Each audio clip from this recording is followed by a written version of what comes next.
como en el Congreso.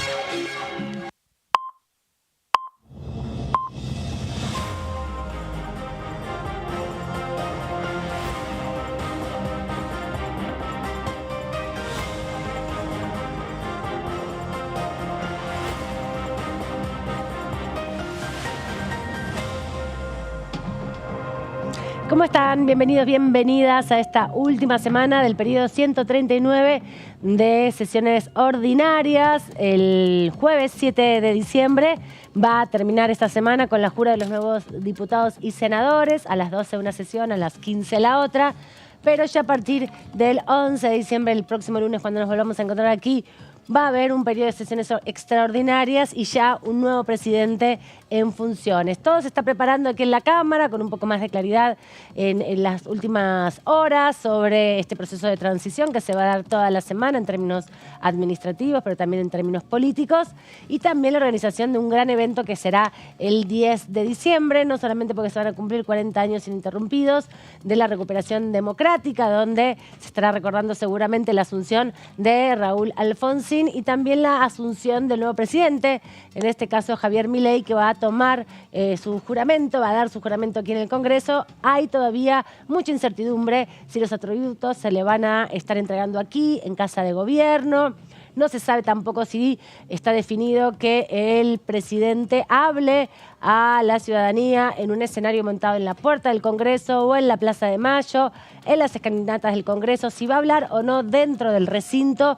Lo que sí tiene que hacer es dar un pequeño mensaje a la Cámara de Diputados y de Senadores y a los invitados especiales que va a haber ese día, ministros, futuros ministros, gobernadores, gobernadoras, funcionarios judiciales, integrantes del Ejército y de las distintas Fuerzas Armadas que van a estar aquí, bueno, obviamente en uno de los rituales importantes de la democracia, la asunción de un nuevo presidente de la Nación. Así que todo está en organización, ahí veremos cómo se va desarrollando. Lo importante es que el próximo jueves va a haber una sesión preparatoria y aquí estarán diputados y diputadas ingresando a la Cámara Baja. De eso vamos a conversar con mis colegas, qué chismerío tienen, qué pudieron saber en estos últimos minutos. ¿Cómo anda, Sebadida? ¿Todo bien? ¿Cómo estás, Amanda? ¿Todo bien? Últimos días del periodo 139. Sí, exactamente. Bueno, vos recién hiciste un resumen impecable de lo que va a ser el traspaso de gobierno a nivel Poder Ejecutivo, pero también hay que hablar de lo que va a ser la transición a nivel legislativo y bueno, claramente va a haber un traspaso de mando. Cecilia Moró está dando ya sus últimos pasos como presidenta de la Cámara. Ya se sabe quién va a ser la figura que lo va a reemplazar. Va a ser Martín Menem, que era un tapado, si se quiere, hasta hace semanas atrás. Pertenece al riñón propio de Javier Milei, es riojano, tiene 48 años y va a tener sobre sus hombros la responsabilidad de llevar las negociaciones para sacar leyes en los próximos 4 años, pero con la incógnita ya despejada de quién va a estar al frente de la Cámara de Diputados, también por efecto dominó van a empezar a completarse los casilleros del resto de las autoridades de la Cámara y también de quiénes van a ser las autoridades en cada uno de los bloques principales, ¿no? Bueno, se habla de que Germán Martínez continuaría como jefe de bloque de Unión por la Patria. El miércoles hay reunión de Unión por la Patria de los diputados. Sí, exactamente, sí. Yo pude consultar con fuentes cercanas a Unión por la Patria y me confirmaron que va a haber una reunión que va a estar coordinada por la propia Cecilia Moró y ahí se va a terminar de definir, pero además del kirchnerismo necesita el apoyo del Frente Renovador, claro, de los diputados vinculados al sindicalismo, de los diputados vinculados a los gobernadores y los sin tierra. Así que bueno, veremos cómo se resuelve eso. Débora Durieta, ¿cómo anda? Chequeando información hasta el último momento. Sí, justamente, exactamente, se estaba llevando adelante en estos momentos, estaba chequeando si ya terminó o no la reunión de traspaso justamente entre Cecilia Moró y Martín Menem, y acoto a las reuniones que estaba comentando Sebas. Está desde las 4 de la tarde acá en el Congreso. Primero estuvo dando algunas vueltas por el espacio, porque no lo conoce, digamos, no lo conoce en términos de que no es un diputado que viene trabajando ya en la Cámara. Claro. Lo conoce porque de chiquito venía. Con el tío, el padre, toda la familia, ¿no? Sí. Y por otra parte, también va a haber reuniones, por un lado, del PRO, luego de que obviamente se confirmara que no va a estar Cristian Ritondo al frente de la Cámara. Habrá que ver si finalmente ese espacio se mantiene unido o no. Y por otro lado, va a haber reuniones entre los legisladores de la Unión Cívica Radical, que todo indica que van a terminar reunificando el bloque, y hay un parece ganador ya para quedar al frente de ese bloque, pero vamos a ver. Ahora me chismeas todo porque tenemos ya nuestro primer invitado, lo vamos a presentar de este modo.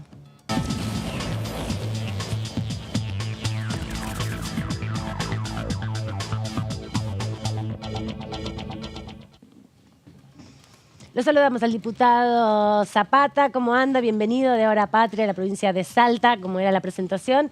¿Cómo está, diputado? ¿Todo bien? Muy buenas tardes, Amanda. Muchísimas gracias por la invitación a participar en el programa y espero que ustedes estén bien también ahí en la ciudad autónoma. Estamos buscando información de todo lo que está sucediendo. Cuénteme un poco cómo ve estos últimos días. Ya termina el periodo parlamentario 139. Van a jurar 2 compañeros de su partido el próximo jueves 7 de diciembre. ¿Qué expectativa tiene del proceso de armado de los bloques también? Bien, sí, efectivamente, el partido al cual pertenezco, cuyo guía y mentor es Alfredo Horacio Olmedo, fue el ganador en adhesión a la candidatura a presidente Javier Milei, ganador en las 3 elecciones, en la PASO, en las generales y en el balotaje, acá en la provincia de Salta. Y fruto de ese triunfo se suman al bloque Ahora Patria 2 diputados más, el doctor Julio Moreno y la señorita Emilia Orozco. Vamos a conformar el bloque Ahora Patria con 3 personas, un bloque autónomo separado, que la intención es trabajar como aliados del bloque oficialista, dado que en la última elección fue esa la propuesta que se le hizo a la ciudadanía, y si se presenta algún otro tipo de organización, de cómo se armarán las alianzas, si será un frente o no, ya lo veremos más adelante. Por lo pronto, seguiremos trabajando como venimos trabajando, en defensa de los mismos valores y procurando de que desde el Congreso se hagan las herramientas necesarias para que Javier Milei pueda gestionar conforme a la propuesta que le hizo a la ciudadanía. ¿Se van de Juntos por el Cambio y arman un bloque propio de Ahora Patria en relación con La Libertad Avanza? No se sabe todavía si va a ser interbloque, pero sí salen de Juntos por el Cambio, porque está usted solo en esa relación. Es que no hay Juntos por el Cambio ya. Si usted ve lo que pasó, ya no existe Juntos por el Cambio. No me estoy yendo de ningún lugar, sino me mantengo en el lugar del bloque Ahora Patria.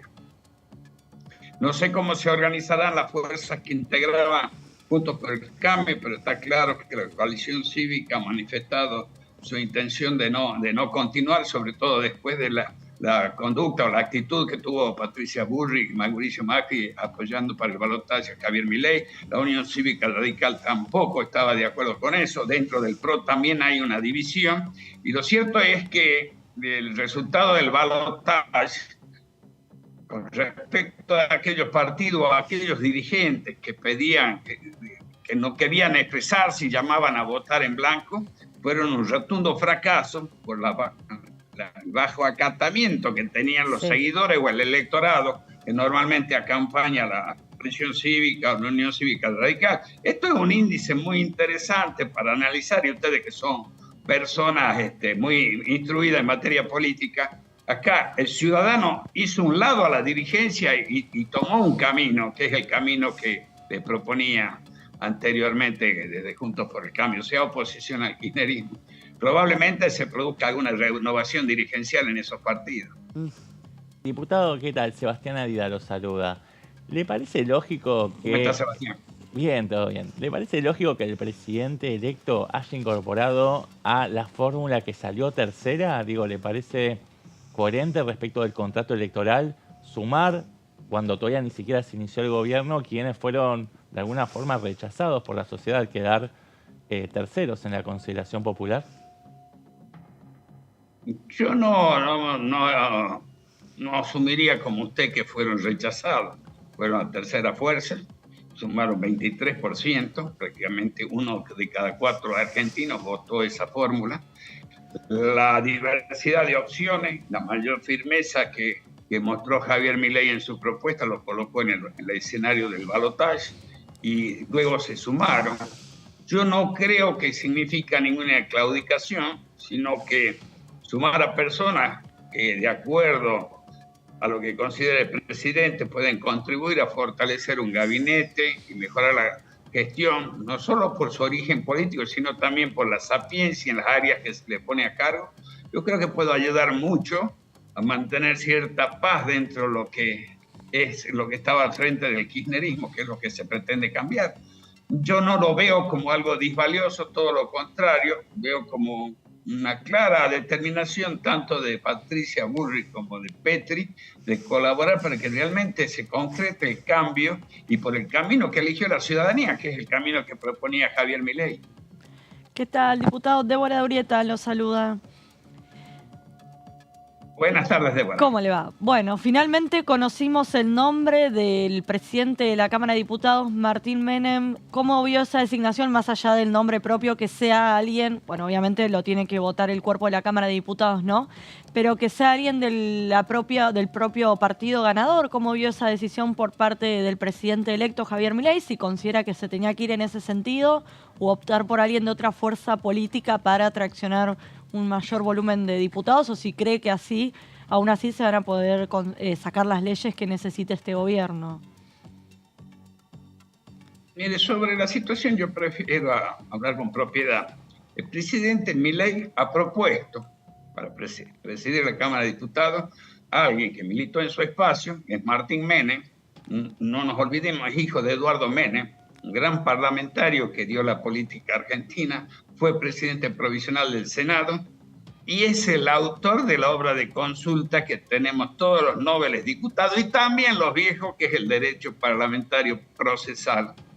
Yo no lo veo mal, es una expresión del presidente electo hacia una persona que eventualmente es el cuarto en la línea de sucesión. Como usted lo acaba de decir, eso se va a concretar con la aceptación, con los 129 votos que demanda la elección del presidente de la Cámara. Entonces, yo no me adelanto al acontecimiento, es una propuesta, el presidente está en todo su derecho, la decisión corresponde a la Cámara, es tradición, no es costumbre empoderar como presidente de la Cámara de Diputados, que es el cuarto en la línea de sucesión, a alguien que no tenga, por supuesto, ningún reproche significativo y que se alinee con la propuesta de quien gobierna. Porque es muy difícil, ¿no es cierto?, aceptar que en una democracia la oposición, por un juego de mayoría, quiera cogobernar, tratando de impedir y sobre todo empoderar el cuarto en la línea de sucesión. A mí no me parece mal que haya sido Javier Milei el que haga público el nombre de Martín Menem. Es de La Rioja, Olmedo es de La Rioja. Espero tener una muy buena relación dentro del Parlamento. Tenemos muchas cosas que defender en común, la producción regional, el norte grande, y como yo soy una persona muy abierta a conversar, calculo que no voy a tener ningún inconveniente si Martín Menem en definitiva resulta electo como presidente de la Cámara de Diputados. ¿Y cómo se imagina la conformación de las comisiones, que es lo inmediatamente después que va a suceder, con este número que tiene de 37 miembros, nada más el bloque oficialista? Y si cree que, bueno, una parte de Juntos por el Cambio, por ahí en alianza de algún modo, se planteaban algunos sectores del PRO, por ejemplo, van a sumarse al debate o acompañar las iniciativas del oficialismo. Mire, la distribución de los cargos en comisión y el acceso, bueno, eso está en el reglamento, se distribuye por la representación proporcional del sistema 2. Nuestro bloque con 13 integrantes, bueno, tenemos un número suficiente como para aspirar a integrar determinadas comisiones, con un miembro, no en todas, por supuesto, pero en cuanto a la distribución de los cargos, de ahí es lo que le quería hablar y un poco me refería a la forma de trabajar con alianza, frente parlamentario y acuerdo.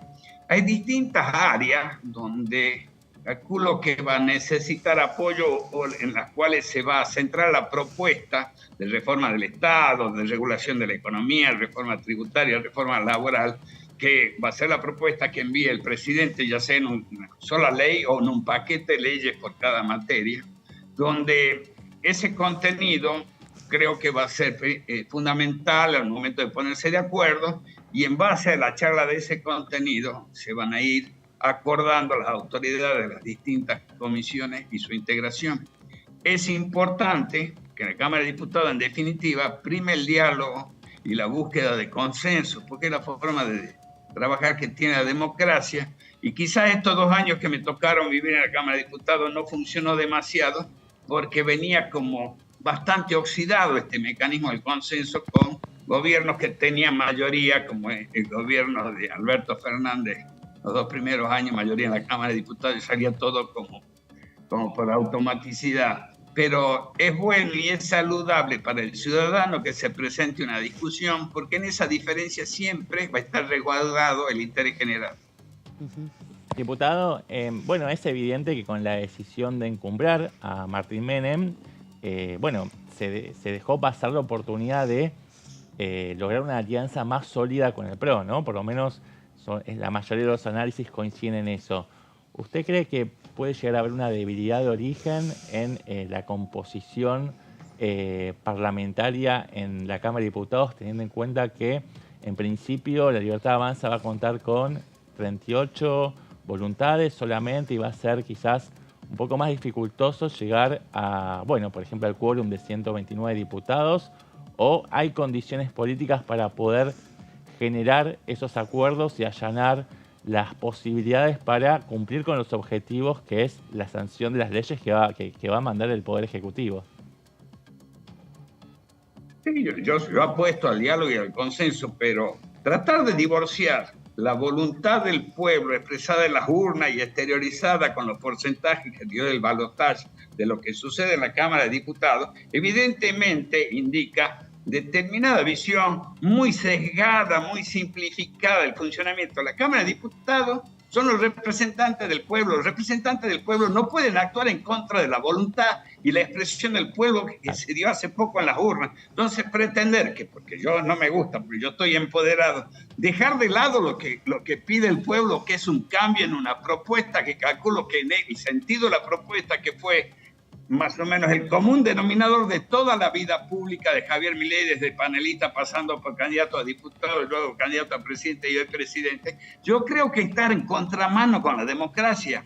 No hay una especie de dictadura del Parlamento. Las mayorías que se van cambiando conforme a las elecciones del Parlamento no pueden funcionar en contra de la voluntad del pueblo que se expresa en las urnas. Y si así sucede, el pueblo hará tronar el escarmiento sobre las fuerzas políticas que desoyen el mensaje de las urnas. Eso es lo que yo pienso al respecto. Y diputado, y respecto al rol de oposición que le toca a quienes resultaron electos el 22 de octubre, digo, también representan a sectores, Juntos por el Cambio representa un sector, el Frente de Todos o Unión por la Patria representa otro sector. De hecho, bueno, si nos ceñimos a la elección también del 19 de noviembre, hay un 44% de la población que no acompañó las medidas o la propuesta de Milei. ¿Eso se tiene que ver reflejado de algún modo o no tiene que expresarse de ninguna manera? Los representantes, cada uno representa una fuerza política, pero uno no puede divorciarse de la expresión en las urnas del pueblo. Si uno se divorcia, está traicionando el mandato del pueblo. Eso no quiere decir que uno salte, ¿no es cierto?, un alambrado, sino tiene que escuchar el mensaje. ¿El mensaje cuál fue? Tenemos que cambiar el rumbo.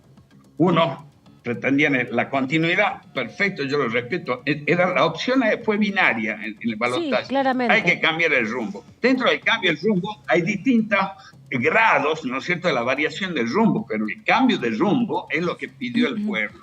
Entonces, de aquellos que no se inscriben en la Unión por la Patria, Frente de Todos, llamémosle como a usted le parezca, tienen que buscar un consenso, porque ellos son mandatarios y el electorado de ellos es el que colaboró para empoderar a Javier Milei.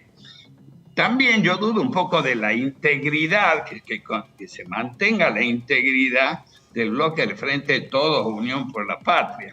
Ya hay gobernadores que se han expresado que van a tener una especie de desplazamiento de su alineamiento. Uno de ellos, el gobernador de Salta, hermano de sangre, se proclamaba de Massa, lo mejor que puede ser que gane Massa, y bueno, perdió Massa, chao Massa, ahora ¿dónde está Javier? Salió corriendo a buscar, y los diputados, para ser un poco elegantes, quieren un paso por el medio, por los diputados del medio, entonces se aproximarían a Provincias Unidas, neuquinos. Dice que se van a ir varios diputados de Unión por la Patria de Salta a otro a otro bloque.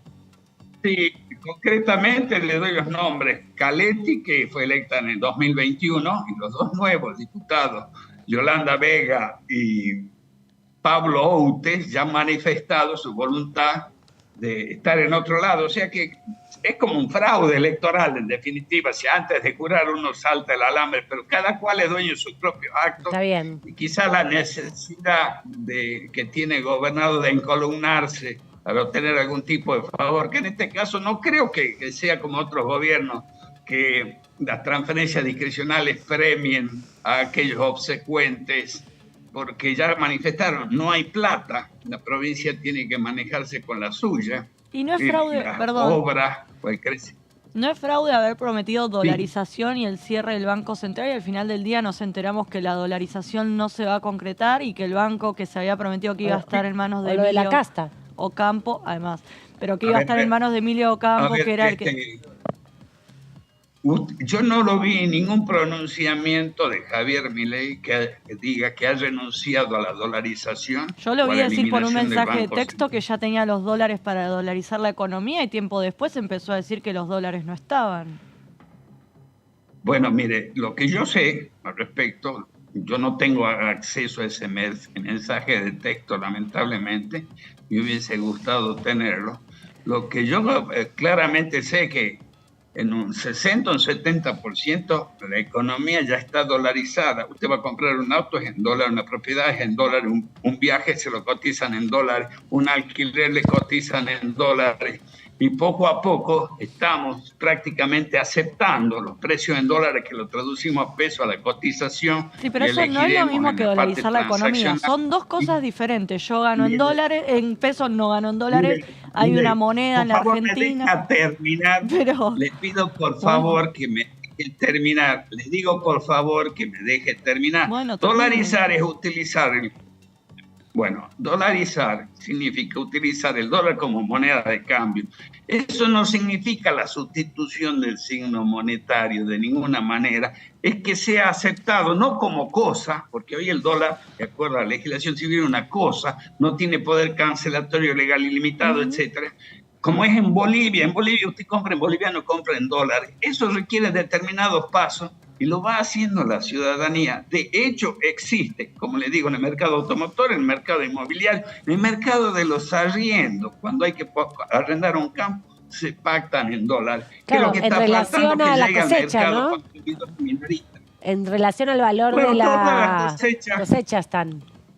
Mire, yo conozco de cerca la fijación del precio del tabaco, por ejemplo. Se fija en dólares y se tiene en cuenta el tipo de cambio oficial, las retenciones, y siempre el comprador del exterior se quiere aprovechar de las medidas circunstanciales de la Argentina. Por eso, la brecha cambiaria lo único que hace es hundir cada vez más la ¿Pero producción. es bimonetarismo o es dolarización? ¿Es bimonetarismo? Es aceptar el dólar. Mire, si usted quiere que sea la única moneda circulante el dólar, bueno, probablemente lleguemos a eso. Javier Milei dijo que hay dos cosas que no va a transar: el cierre del Banco Central ni marchar hacia la dolarización. También dijo que no es una cuestión de un día para el otro, como planteaba el proyecto del diputado Cacase, que decía a partir de hoy la moneda de cambio es el dólar y se acabó. Es un proceso que se tiene que pedir, que hay prestaciones jurídicas, contratos de ejecución continuada y que se difieren en el tiempo, que necesitan cierto tipo de adecuación para cambiar la moneda en la cual se puede aceptar la cancelación. Entonces, no es que Milei dio un portazo sobre su propuesta. No lo hará ahora, pero él dijo que son irrenunciables: la dolarización y el cierre del Banco Central. Para cerrar el Banco Central, primero ha manifestado que tiene que desactivar el tema de las LELIQ. Yo veo el tema de las LELIQ como si fuese una especie de yenga en la etapa final. Y usted mueve una piecita y se caerá todo. Estará en la habilidad de quienes vayan a desactivar eso, en el éxito. Pero el ministro de Economía, Luis Caputo, ¿está a favor de la dolarización de la economía y del cierre del Banco Central? Mire, el ministro de Economía tiene que acatar las políticas que le dicta el presidente. No se le pregunta normalmente al ministro si está de acuerdo o no. O obedece o se va. Diputado, bueno, el presidente electo había comentado en campaña que su objetivo era eliminar el peso como moneda de libre circulación en un plazo de 1 año. Y ahora dejó de hablar de eso. Si bien es verdad que, como usted dice, es un compromiso irrenunciable, lo dejó como más librado en el tiempo, ¿no? Como que ya no es un tema de la agenda cotidiana. Mire, haciendo un paralelo, es más o menos como la promesa de la inflación en 3 puntos que prometió Massa. Hay determinadas cuestiones. Massa lo hizo de una forma interesante. No, momentito. Por favor. Yo le voy a decir una cosa que me decía mi papá. A ver. Cuando un burro rebuzna, el otro para la oreja. Una cuestión de lo que prometió Massa: no tomen la propuesta de Milei como la de Massa. Milei tiene la clara determinación y se tomará el tiempo que sea necesario para no afectar a la población con las medidas, pero el objetivo está planteado y tengo la plena seguridad que caminamos al logro de ese objetivo. Diputado, volviendo a al tema que estábamos tocando antes, ¿usted cree que Juntos por el Cambio fue votado con el mandato de ser oficialismo u oposición responsable? Pregúntele a los votantes de Juntos por el Cambio. Usted hasta ahora venía siendo integrante de Juntos por el Cambio. Pero para esta elección estaba en otra boleta. Estaba en otra boleta, es cierto. Nobleza obliga. No, mire, yo tuve en esta campaña política, fui total y absolutamente prescindente, dado mi carácter de integrante del interbloque Juntos por el Cambio. Saludé y celebré el apoyo de Macri a Patricia Bullrich hacia Javier Milei, porque me solucionaba un problema. Pero se me terminó de solucionar cuando la coalición cívica y la Unión Cívica Radical manifestaron la no continuidad de Juntos por el Cambio. Entonces, mi bloque ahora está integrado por 3 personas. Si yo pongo a votación, pierdo 2-1, ¿se da cuenta? Si yo pretendiera seguir en este bloque ya inexistente que es Juntos por el Cambio. Bien. Por último, preguntarle si tiene alguna información o qué espera del paquete de medidas que se va a llevar adelante seguramente los primeros días. Ya Javier Milei anunció que el 11 de diciembre va a convocar a extraordinarias para lo que queda de diciembre y para el mes de enero y febrero, antes de que se inicie el nuevo periodo de sesiones ordinarias, y también dejó trascender que está preparando una ley importante, muy abarcativa. Si le parece que esa es una forma interesante de discutir, o que como abarca distintas dimensiones del Estado, hay que discutirlas más en particular o específicamente cada una de las modificaciones. La metodología que propone Javier Milei me hace acordar al año 91 con la ley de convertibilidad, cuando se planteó todo en un solo paquete. Un solo día entró la ley de convertibilidad, se modificaron artículos del Código Civil, se eliminaron regulaciones, se cambiaron. Me acuerdo, en aquella época yo estaba trabajando en una empresa que exportaba tabaco, y cuando se desreguló el tema de la Administración General de Puertos, que realmente era un escollo, tenía 1000 vueltas y únicamente se solucionaba con plata y todo era plata. Eliminar todo eso simplificó y allanó el camino para que la convertibilidad se plantee como un sistema exitoso, por lo menos el primer tiempo. Y luego, como los argentinos somos muy proclives a mantener lo provisorio en eterno, nosotros atamos una canilla con alambre y queremos tener hasta el día que nos mueramos. La convertibilidad fue buscar una estabilidad y luego faltó el paso de liberar a la fuerza del mercado, pero todo el mundo estaba enamorado del 1 a 1. Y bueno, ese enamoramiento nos volvió a traer una crisis, porque en el contexto internacional tenía que haber movilidad en la cotización de las monedas, y al estar nosotros atados, nosotros empezamos a tener inflación en dólares, lo que nos sacó al sector productivo de competitividad. Nuestros costos aumentaban en dólares por ese anclaje legal que teníamos con el 1 a 1, y sacó de competencia a nosotros en el sector tabacalero, nos sacó de competencia, le puedo decir prácticamente, y eso complicó la continuidad. Y ese es por el enamoramiento que tiene el argentino de adoptar medidas de emergencia, de contingencia, y después adoptarla en eterno.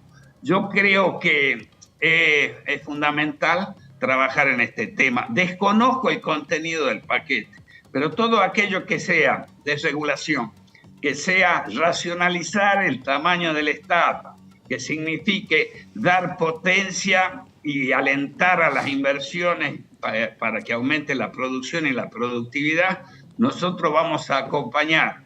Hay algunas medidas que se tienen que tomar por etapas y otras pueden ser tomadas de un solo saque. Veremos cómo se plantean.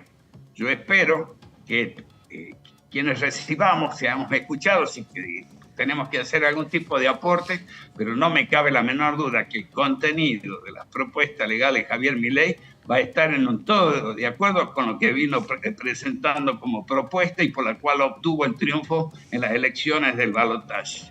Buenísimo, muchas gracias. ¿Quieren preguntar algo más? ¿Estamos ready? Bueno, No, gracias, estamos. diputado. El Sí, fondo acá. que estamos viendo en pantalla, ¿qué es, diputado? Un paisaje de Salta. Es el Cabildo de Salta, se lo muestro en detalle. A ver. Ah, Ustedes están viendo el Cabildo Claro, de la la Plaza ciudad Central, de ¿no? Salta, en la Plaza 9 de Julio. Espero que vengan a conocerlo personalmente. Sí, lo conozco. Ahí está el Museo de la Gloria del Norte. Ahí están algunos objetos y enseres que fueron de propiedad de Martín Güemes. Se conservan lo que eran las celdas, los cepos de la época de la colonia.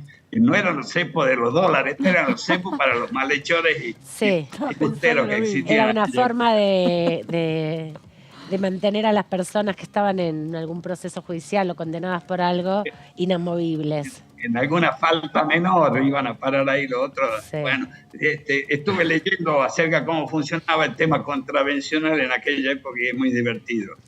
Es muy divertido. Realmente en algún momento podremos conversar sobre el tema. Gracias, diputado, por este ratito aquí en la tercera edición de TV. Hasta cualquier momento. Lo vemos el jueves, seguro. El jueves estaré presente, Amanda. Les deseo lo mejor y hasta el jueves será. Adiós. Adiós. Bueno, el diputado Zapata aquí haciendo su reflexión, muy contento, obviamente, porque él entró, o sea, él no, pero sus compañeros entraron por la Libertad Avanza y ya nos aclaró que van a tener ahora Patria un bloque propio. O sea que de los 94 que son en Juntos por el Cambio hay 3 menos ya. Sí, va a haber un grado de articulación con la Libertad Avanza, Sí. así que empieza como a ampliarse un poco el volumen político. Ya tiene entonces del bloque 41. libertario. Bueno, va sumando. Va Sí, sumando. de a Sí, poquito. y los de Córdoba, que son 5, ¿no? Y los 4 de que Córdoba eran. tenemos a Florencio Randazzo y 3 o 4 más, ¿no? 4 más me parece que hay ahora A para García Córdoba, Aresta. así que Sí, pero estoy 5. pensando si esos dos de Ahora Patria no los contamos ya dentro de los 38. Ah, Creo que puede están dentro de los ser, 38. porque estaba en la lista En todo caso habría que sumar solo a Zapata. a Zapata, o sea, el 39. Bueno, lo vamos a develar todo esto el jueves con más certeza, porque luego de que asuman los diputados y las diputadas de la Nación y presenten su juramento, van a tener que presentarse las notas apropiadamente a la presidencia de la Cámara cuando sea ungido Martín Menem como presidente de este cuerpo, las notas donde establece el nombre de cada uno de los bloques, si son interbloques, quiénes son los miembros y quiénes son las autoridades. Todo esto se está rosqueando ahora en distintas reuniones, en cada partido político, en cada frente electoral, en definitiva, que compitió el 22 de octubre. Van a definir cómo se va a organizar la Cámara de Diputados y también va a pasar lo propio en la Cámara de Senadores. Sebas, nos vas a contar de qué se trata la Asamblea Legislativa, entonces. Sí, la Asamblea Legislativa la tenemos ya ahora el domingo que viene, 10 de diciembre. Todavía no llegó la convocatoria oficial, pero ya sabemos que va a ser a las 12 del mediodía, en la hora de inicio. Bueno, es un ritual de la democracia que se produce cada 4 años y es el inicio de esa hoja de ruta que empieza temprano cuando el conjunto de granaderos San Martín va a buscar al presidente electo a su lugar de residencia y llega hasta el Congreso Nacional. Obviamente antes tenemos el jueves próximo la sesión preparatoria para la jura de los nuevos diputados y termina de completarse un poquito este círculo con esta Asamblea Legislativa en la cual se hace el primer paso del traspaso de mando con, digamos, la entrega de los atributos, primero la jura del presidente electo y de la vicepresidenta Tiene electa. que llegar al Congreso, tiene Sí. que primero ser recibida la vicepresidenta electa. Ahora vamos a ir al paso y a después paso, tiene que lo entrar tenemos por en las próximas por Salón Azul. Exactamente. Bueno, como decíamos, la sesión preparatoria proclamó a la fórmula vencedora del balotaje del 19 de diciembre, cuando, recordemos, Javier Milei y Victoria Villarruel, la fórmula obtuvo más del 55% de los votos, casi el 56%, frente a la fórmula de Unión por la Patria, que obtuvo 44,5% aproximadamente, y logró una diferencia bastante importante que después se vio traducido también en lo que fue la definición de las presidencias de la Cámara de Diputados, porque, por ejemplo, salió a hablar Cristina Fernández de Kirchner diciendo que fue muy contundente finalmente la diferencia a favor del bloque libertario y como tal a la Libertad Avanza le corresponde elegir un miembro de su propia fuerza para conducir la Cámara de Diputados. Pero me estoy yendo un poquito por las ramas, así que vamos a volver un poco al tronco central. Hiciste todo el análisis político de contexto. Exactamente, ahí va. Bien, la Asamblea Legislativa será al comienzo presidida por la vicepresidenta saliente, Cristina Fernández de Kirchner, que es quien le va a tomar juramento en principio a Victoria Villarruel y después Victoria Villarruel toma la posta y le toma juramento al presidente electo Javier Milei. Pero eso lo vamos a ver más adelante, a partir de la próxima placa, que ya la tenemos en pantalla. A ver, ahí está. Antes de la llegada del presidente electo, la Asamblea, que va a empezar a reunirse a partir de las 12, va a realizar la designación de los legisladores que van a integrar las comisiones de Interior y Exterior, respectivamente, que van a ser los encargados de recibir en la explanada. En la explanada nos referimos a la explanada que está... La escalerita, las digamos. escalinatas que están sobre la avenida Entre Ríos, frente a la Plaza del Congreso. Que siempre está tapada esa puerta, que es la que ingresa al Salón de la Provincia. No, no es la provincia todavía. Se llama Atrio, me parece, Salón... No me va a salir el nombre. Que está justo al ladito del ingreso de las escalinatas. Ingresan ahí, pasan luego al Salón de las Provincias y después al Azul y después avanzan al recinto. Pasos Perdidos y el recinto. Exactamente. Bueno, va a haber una comisión, la Comisión de Interior, que está formada por diputados y senadores, que va a recibir al presidente electo, lo van a escoltar hacia el Salón Azul, donde va a firmar los libros de honor y después va a ser dirigido directamente al recinto donde se va a proceder con el resto de la ceremonia. Pero nos estamos adelantados, vamos paso a paso. Bueno, una vez que se designan estas dos comisiones, la ceremonia pasa a un cuarto intermedio a la espera de la llegada del presidente y la viceelectos, que va a ser pasado el mediodía, ¿no? Claro, a las 12 se espera el inicio de la asamblea, pero más o menos a las 11 van a empezar a llegar los invitados, las invitadas, los miembros del Congreso, los miembros de la Corte Suprema, de las Fuerzas Armadas. Sí, Javier Milei va a estar llegando un poquito después, probablemente a las 12:30 más o menos va a estar llegando, bueno, con la comitiva, digamos, va a llegar en un vehículo oficial, va a ser buscado en el Hotel Libertador, que es donde está residiendo desde hace algunos meses, y bueno, va a llegar hasta la explanada, hasta las escalinatas, va a ser recibido por esta comisión de Interior y ahí va a ser redirigido hacia el interior del Palacio Legislativo, donde va a seguir el tránsito, dándole continuidad a esta ceremonia protocolar. Hoy estuvieron recorriendo el espacio y toda la organización, el protocolo que está a cargo de Forí,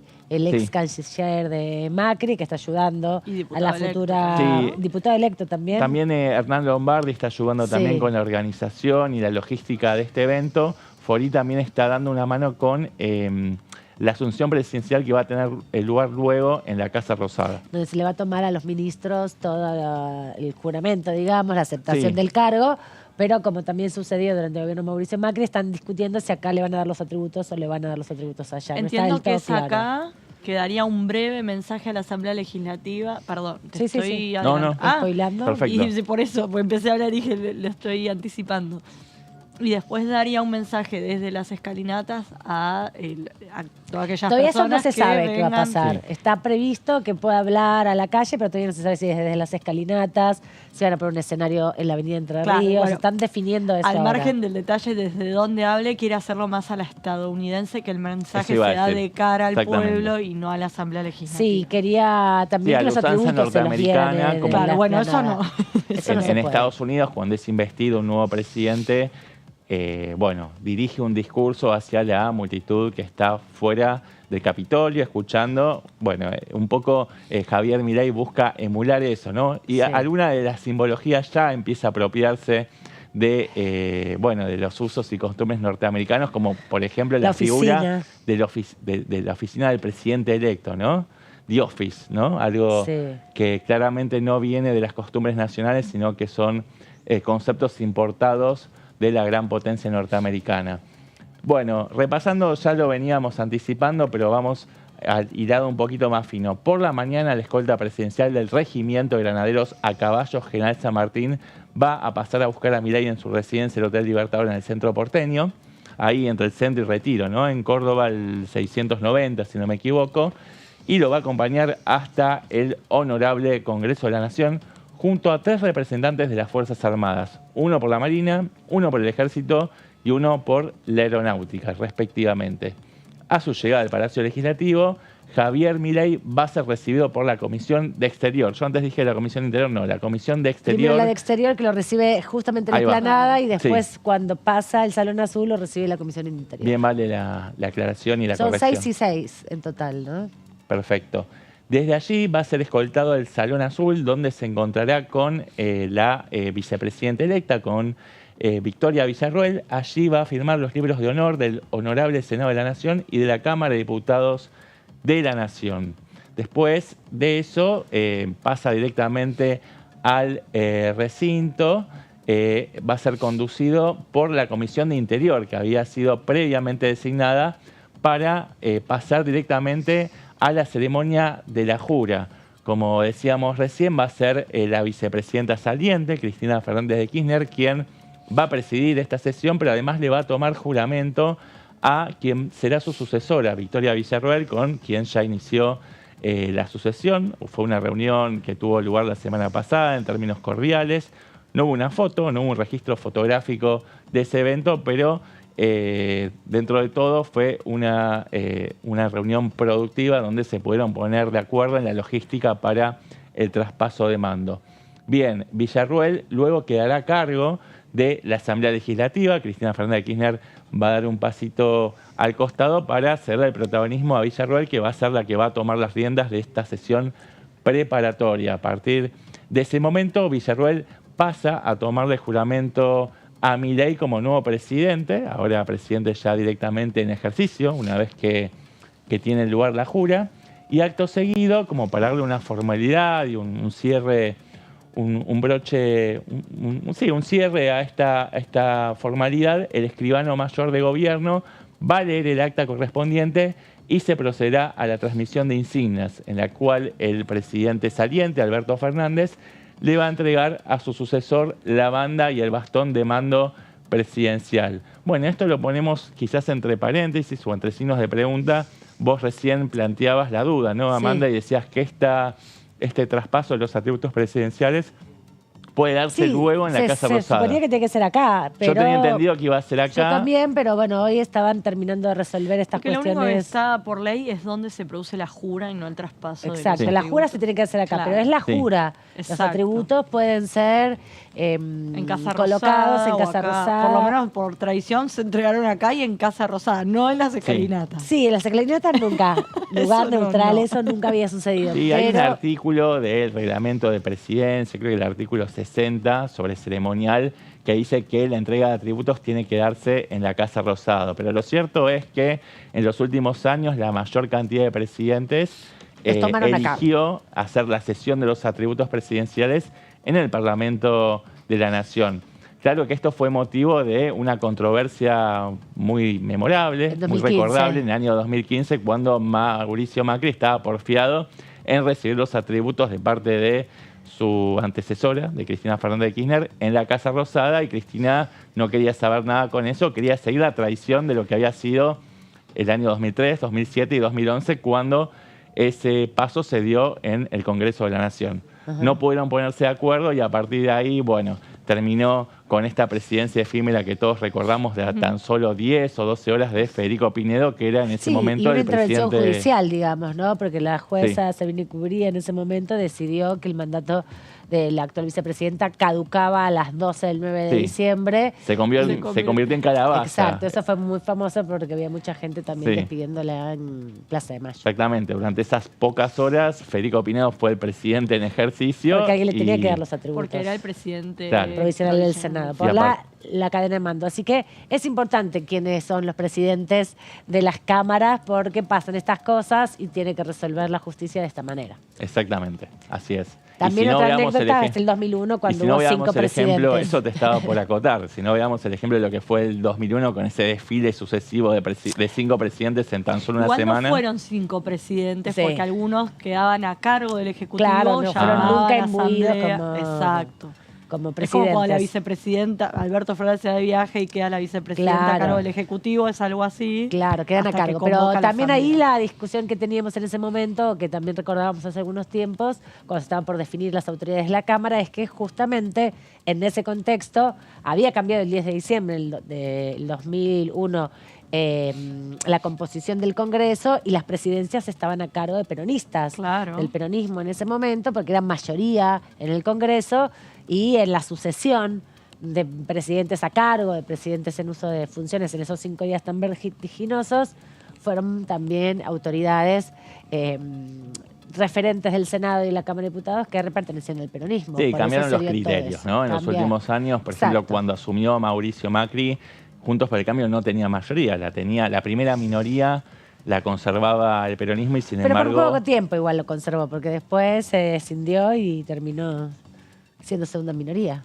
Así es. Porque se dividieron los bloques, así que... Así es. No es solo aritmética el problema del Congreso, es más política que aritmética. Es político, tal cual.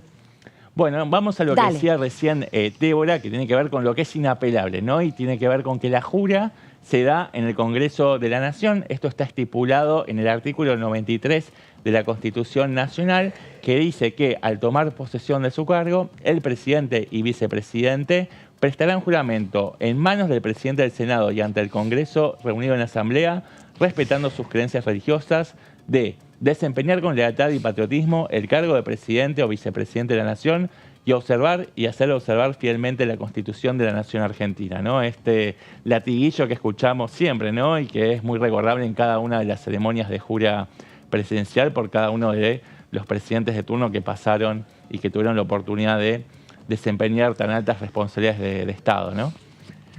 Vamos a la siguiente placa. Ahí está. Bueno, ¿qué es lo que le sigue a la jura? Bien, Milei y Villarroel firmarán el acta notarial ante el escribano general de la Nación y una vez finalizada esta ceremonia, el presidente procederá a dar un discurso con motivo del inicio de su mandato presidencial ante la Asamblea Legislativa. Y atención, porque en general todo lo que tiene que ver con el programa legislativo del presidente entrante se transmite en la Asamblea Legislativa del 1 de marzo. Pero como el presidente electo ya adelantó que el Congreso Nacional va a estar trabajando en sesiones ordinarias, podría adelantar alguno de lo que va a ser los lineamientos centrales. También es como una forma formal de saludar, digamos, al Congreso, que es uno de los poderes del Estado. Además, acá se reúne también la Corte Suprema de Justicia, los embajadores muchas veces, ministros, funcionarios, gobernadores. Es como el lugar donde se reúne todo el poder político de los distintos poderes. Entonces, algo tiene que decir. En definitiva, por lo menos un pequeño texto va a decir. Lo más probable es que sea un saludo formal y protocolar para agradecer también la presencia de figuras de todos los estamentos de la política institucional. Pero atención, porque también se está especulando con que Milei podría salir del Palacio Legislativo y desde las escalinatas, lo decía recién Débora, pronunciar un discurso ante los ciudadanos y ciudadanas que van a estar ahí expectantes por la llegada de un nuevo gobierno que siempre despierta un montón de expectativas, ¿no? Claro, además con un acompañamiento tan mayoritario. Claro, sí, imitando las ceremonias de los mandatarios de los Estados Unidos que lo hacen desde las puertas del Capitolio, es un poco la comparación que hacíamos recién. Exacto. Así que bueno, ahí puede venir un poquito más, se puede empezar a delinear un poco los pilares de lo que va a ser su programa de gobierno, pero concretamente las iniciativas que va a enviar a la Cámara de Diputados y al Senado de la Nación, ¿no?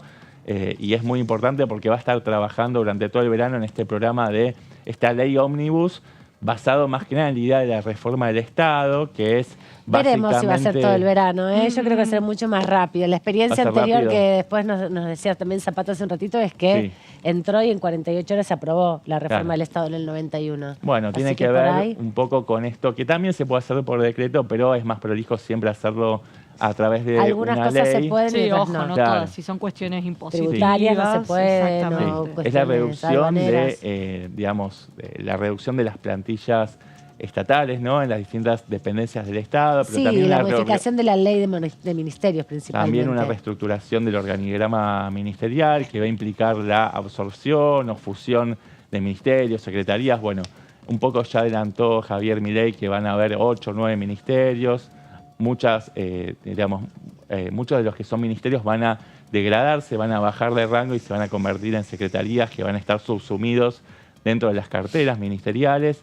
Así que bueno, vamos a ver después cómo termina traducido esto en términos concretos, pero ya tenemos una idea. Vamos a la próxima placa, por favor, para darle continuidad a este relato sobre el paso a paso de la Asamblea Legislativa. Una vez que se da por finalizada la misma, el nuevo presidente, Javier Milei, se va a subir a un auto oficial. También Villarroel se va a subir a otro auto oficial y la caravana oficial va a seguir su rumbo por la Avenida de Mayo hasta la Casa de Gobierno. Allí va a ser recibido por el jefe de la Casa Militar, el director del ceremonial y un edecán del jefe del Estado saliente, quienes lo van a acompañar hasta el Salón Blanco, donde ahí va a recibir también el saludo de las delegaciones extranjeras venidas especialmente, ¿no?, para esta ceremonia de asunción y de investidura presidencial de Javier Milei. Ahí Alberto Fernández, bueno, acá está un poquito la duda. Acá está la incógnita. Si la sesión de los atributos presidenciales va a tener lugar en el Congreso de la Nación o va a ser en la Casa Rosada, pero una de las hipótesis es que se van a dejar las insignias en el estrado. Claro, que es el bastón y la banda. Sí, van a quedar ahí las insignias presidenciales posadas sobre ese estrado y el presidente entrante va a tomar esto y se lo va a colocar en lo que va a ser una fotografía que, bueno, va a quedar en la historia, ¿no? Sí, hoy nos comentaban que son muchos los periodistas acreditados extranjeros que van a estar cubriendo todo este evento importante, que también hay mucho interés de periodistas de las distintas provincias, además de obviamente los medios nacionales, así que va a haber un revuelo importante también de periodistas en cada uno de los dos espacios, porque esto en verdad lo organiza el Ejecutivo Nacional en relación con el Senado, ¿no?, que son los dos instancias o los dos lugares donde la fórmula presidencial tiene incidencia, ¿no? Porque después lo que pasa en diputados no es directamente relacionado con lo que decide el Ejecutivo. Ahí hay un diálogo que se da obviamente a través de las autoridades de la Cámara porque son parte de la sucesión y porque pertenecen a la misma fuerza política, pero en términos institucionales realmente es un diálogo, es una relación de trabajo conjunto entre el Ejecutivo y el Senado de la Nación. Exacto. Todo el organigrama y toda la organización. De hecho, cada vez que hay una asamblea legislativa, quienes se encargan de organizar todo es el Senado. Exacto. Así que ya lo tienen bastante aceitado, pero tenés que... Bueno, en este cambio de caso, gestión, hay mucha gente que Exacto. recién está conociendo el Senado y la Cámara de Diputados por primera vez, ¿no? Vamos Tal a ver cual. cómo sale. Bueno, el día no termina ahí, si bien obviamente nosotros focalizamos en la actividad que va a tener lugar aquí en el recinto de la Cámara de Diputados por la mañana, pero van a haber más actividades. Obviamente, como decíamos recién, el presidente va a ir a la Casa Rosada. Pero después, también por la tarde, está prevista una ceremonia de jura de los ministros y de los principales secretarios de Estado. Probablemente tenga lugar en la Casa Rosada y más específicamente en el Museo del Bicentenario. Al menos esa fue la decisión que había tomado en su momento Mauricio Macri y también Alberto Fernández. Fue ahí. También está la posibilidad de que sea en el Parlamento, pero lo más probable es que tenga lugar por la tarde en el Museo del Bicentenario. y también se espera una ceremonia religiosa en la Catedral Metropolitana de la Plaza de Mayo. Lo que pasa es que si esto empieza a las 12 del mediodía hasta las 6, 7 de la tarde no termina entre una cosa y la otra, claro, ¿no? Porque entre que salen de acá y van a la casa de gobierno, si hay un discurso en el medio, en la calle. Va a ser una agenda súper apretada con un... Claro, 6, 7 horas van a estar, digamos, de 12 a 12 va a ser esto. Sí. No, vamos a mantener la atención de cabo a rabo, digamos. Así que la actividad oficial va a terminar, incluso te agrego más, porque la actividad va a culminar con una función especial en el Teatro Colón en la noche del mismo domingo, a la que están invitados figuras internacionales que asistirán al traspaso de mando. La última vez que anduvo por el Colón no le fue tan bien a Milei. Me parece que ha cambiado Depende la del costado época. de la campana, porque algunos lo bancaron y otros tocan en la marcha. Pero no sé si no es la misma escena porque tampoco se ha abierto al público. No, totalmente. Esto es diferente. Bueno, están confirmadas algunas presencias de mandatarios internacionales como el presidente de Chile, Gabriel Boric, también Luis Lacalle Pou de Uruguay, Santiago Peña, el presidente de Paraguay, el rey Felipe VI de España y también el primer ministro de Hungría, Víctor Orbán. Son algunas de las presencias que ya están confirmadas y veremos si se suman algunas más. Hay discusión sobre Lula da Silva, si va a estar en el Congreso o en la Casa Rosada o si viene o no viene, porque también va a venir Bolsonaro y ahí hay como también una situación compleja. Y entiendo que también van a enviar desde el gobierno de Estados Unidos a algún representante en este contexto. Todavía no se sabe quién es, pero se está trabajando en general en mandan eso. algún funcionario, cuando no viene el presidente, algún representante de alguno de los países con los que la Argentina tiene vínculo. Y en el caso de, como vos comentabas, de Lula da Silva, no olvidemos que apenas ganó las elecciones, Javier Milei invitó a Bolsonaro y después cuando Diana Mondino visitó Brasil, se encargó de invitar formalmente también a Lula da Silva. Habrá que ver cómo se resuelve esa situación. Bueno, en un ratito vamos a hablar de otra parte importante que es la del jueves 7, que va a ser antes de todo esto, pero por suerte, fin de semana largo van a poder estar el 8 descansando, el 9 descansando y el 10 vamos a estar acá desde temprano.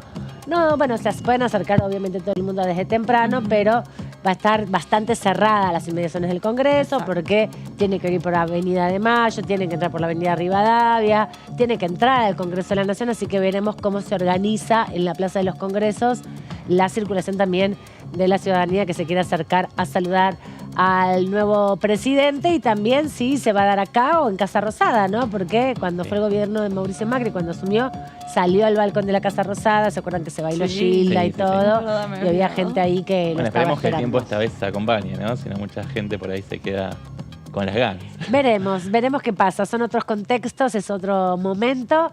Lo que sí, está todo ya encaminándose con las definiciones que se conocieron el sábado al mediodía Yo creo a que hay través de la bastante, oficina esta vez del hay bastante presidente. expectativa, ¿no? Respecto del gobierno que pueda llegar a ser el presidente electo. Fue acompañado con un porcentaje mayoritario, abrumador de votos en el balotaje. Hay una diferencia importante respecto del triunfo del 2015 de Mauricio Macri, donde el resultado, la ventaja fue muy exigua, de apenas 1,5%. Ese resultado también respondía a la división del peronismo, después de que Sergio Massa se cindiera del Frente para la Victoria. Así que yo creo que vamos a tener un marco bastante multitudinario. Me parece que mucha gente se va a acercar para observar los primeros pasos de Javier Milei como presidente en ejercicio. Exactamente. Nosotros nos vamos rápidamente a la pausa, pero antes un saludo del diputado Diego Sartori, que se está despidiendo también de la Cámara de Diputados y de aquí de Diputados TV.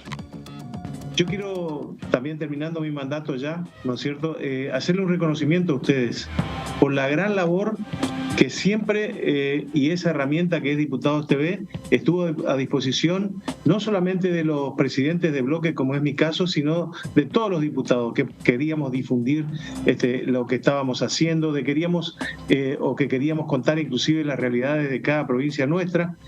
Vos, y perdóname que te tutee, fuiste una clara exponente y una embajadora de Misiones siendo porteña. Y creo que eso hace al federalismo que nosotros estamos reclamando como legisladores. Yo sé que también ahí en Diputados TV se aplica el federalismo porque también tengo una compoblana que es misionera, que trabaja con ustedes, Sí. pero además de eso, ustedes, que son de Buenos Aires, siempre han estado valorando las economías regionales. Ahora mismo, Melina, vos estás hablando del mate, que es una de las economías regionales más fuertes de esta provincia de Misiones. Así que agradecerle en tu persona a todos y cada uno de los integrantes de Diputados TV por ese de ser compañeros de trabajo, de contarle a la gente qué hace un legislador, de contarle cómo son las sesiones, de estar ahí codo a codo y mano a mano con la gente para que se entere lo que nosotros hacemos.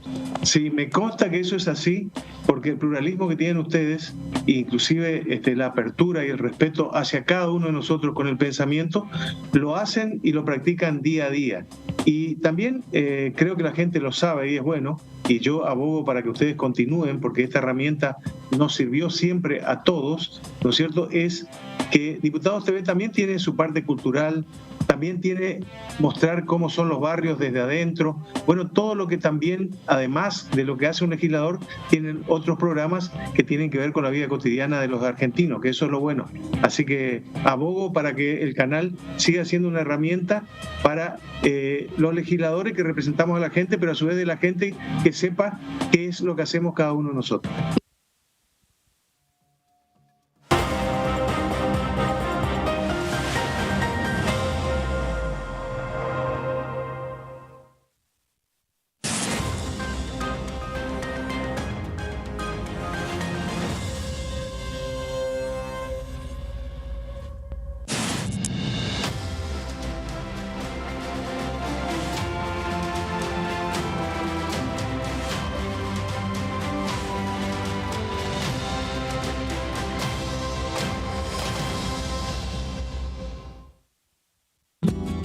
Este es el gasoducto Presidente Néstor Kirchner, una obra de escala mundial realizada en tiempo récord, que unirá la energía de Vaca Muerta con todo el país.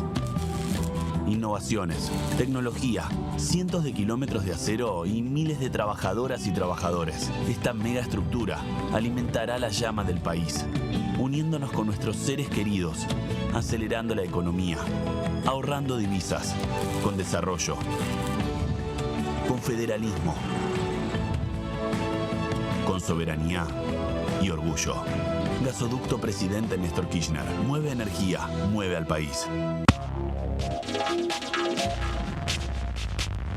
DTV es información, diálogo, análisis. DTV es federalismo, pluralidad de voces, libertad de expresión.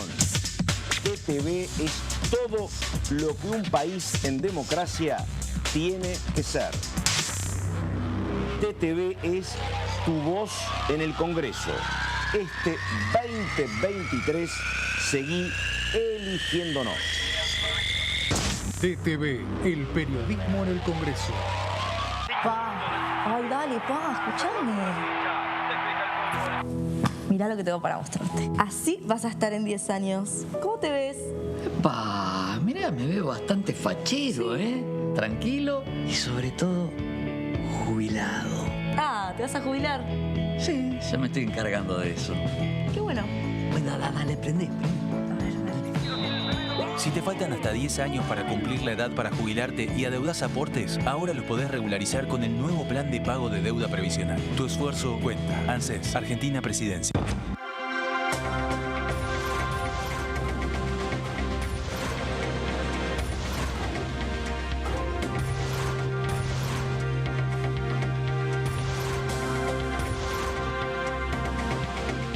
Ellos son tu voz en la primera mañana.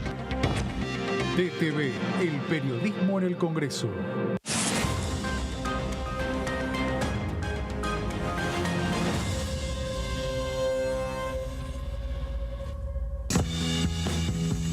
Yo creo dulzura.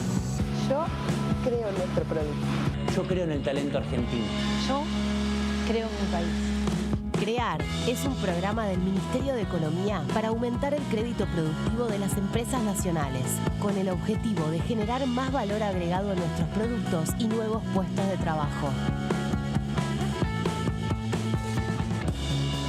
Yo elijo crear.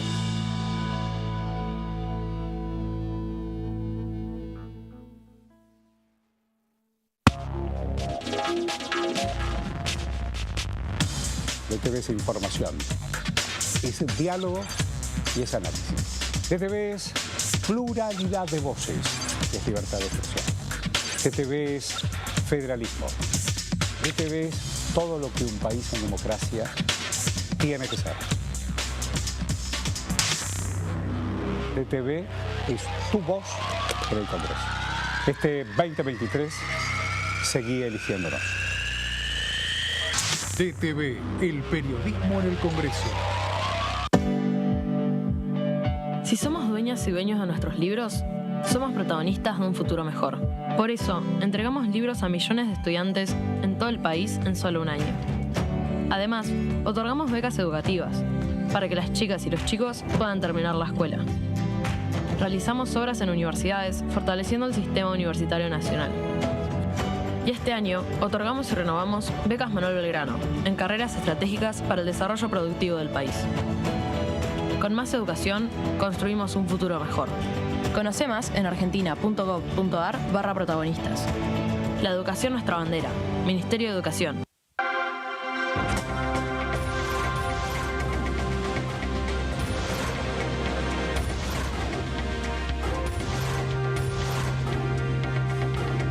Ellos son tu voz en la primera edición. DTV, el periodismo en el Congreso.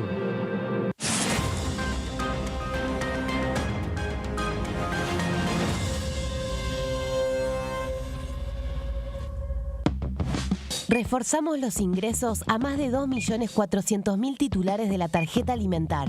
Y detrás de ese dato, cuidamos a quienes más lo necesitan.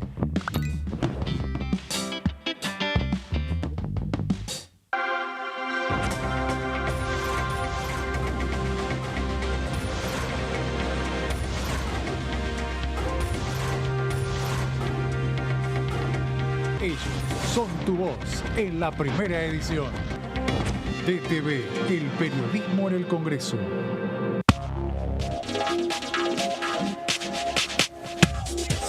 DTV es información, diálogo, análisis. DTV es federalismo, pluralidad de voces, libertad de expresión. DTV es todo lo que un país en democracia tiene que ser. DTV es tu voz en el Congreso. Este 2023 seguí eligiéndonos. DTV, el periodismo en el Congreso. Aumentamos de 4.000 a 18.000 pesos el tope de reintegro del 15% en compras realizadas con tarjeta de débito para personas jubiladas o que perciban una pensión por fallecimiento. Primero la gente. AFIP. Argentina Presidencia.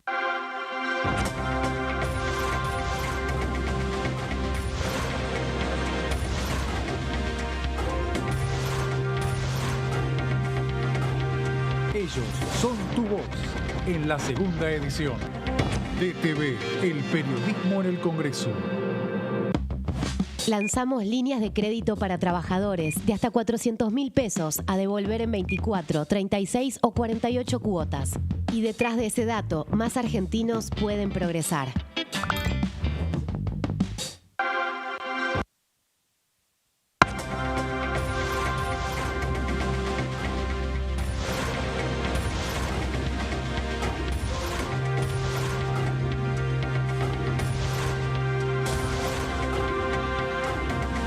Ellos son tu voz en la segunda edición. DTV, el periodismo en el Congreso.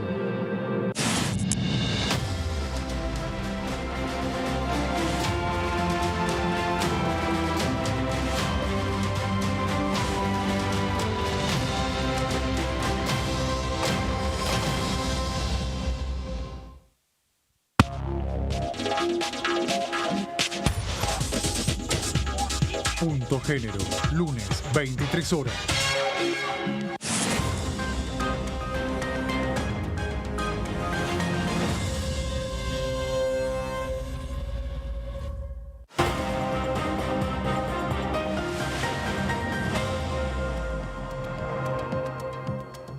Seguimos acá en la tercera edición de TV esperando que llegue el 7 de diciembre con los movimientos que se van dando en los pasillos del Congreso, con la llegada de los nuevos diputados y diputadas que van tomando sus oficinas, están ya reorganizando los lugares, los espacios. No solamente está el Palacio Legislativo, que tiene en general a las principales autoridades de los bloques, sino también el anexo de la Cámara de Diputados y varios anexos más, porque no todos entran aquí en el anexo de la avenida Rivadavia, sino que sobre Riobamba y también incluso sobre avenida Callao hay varios edificios que son parte del Congreso de la Nación y allí los diputados tienen sus oficinas.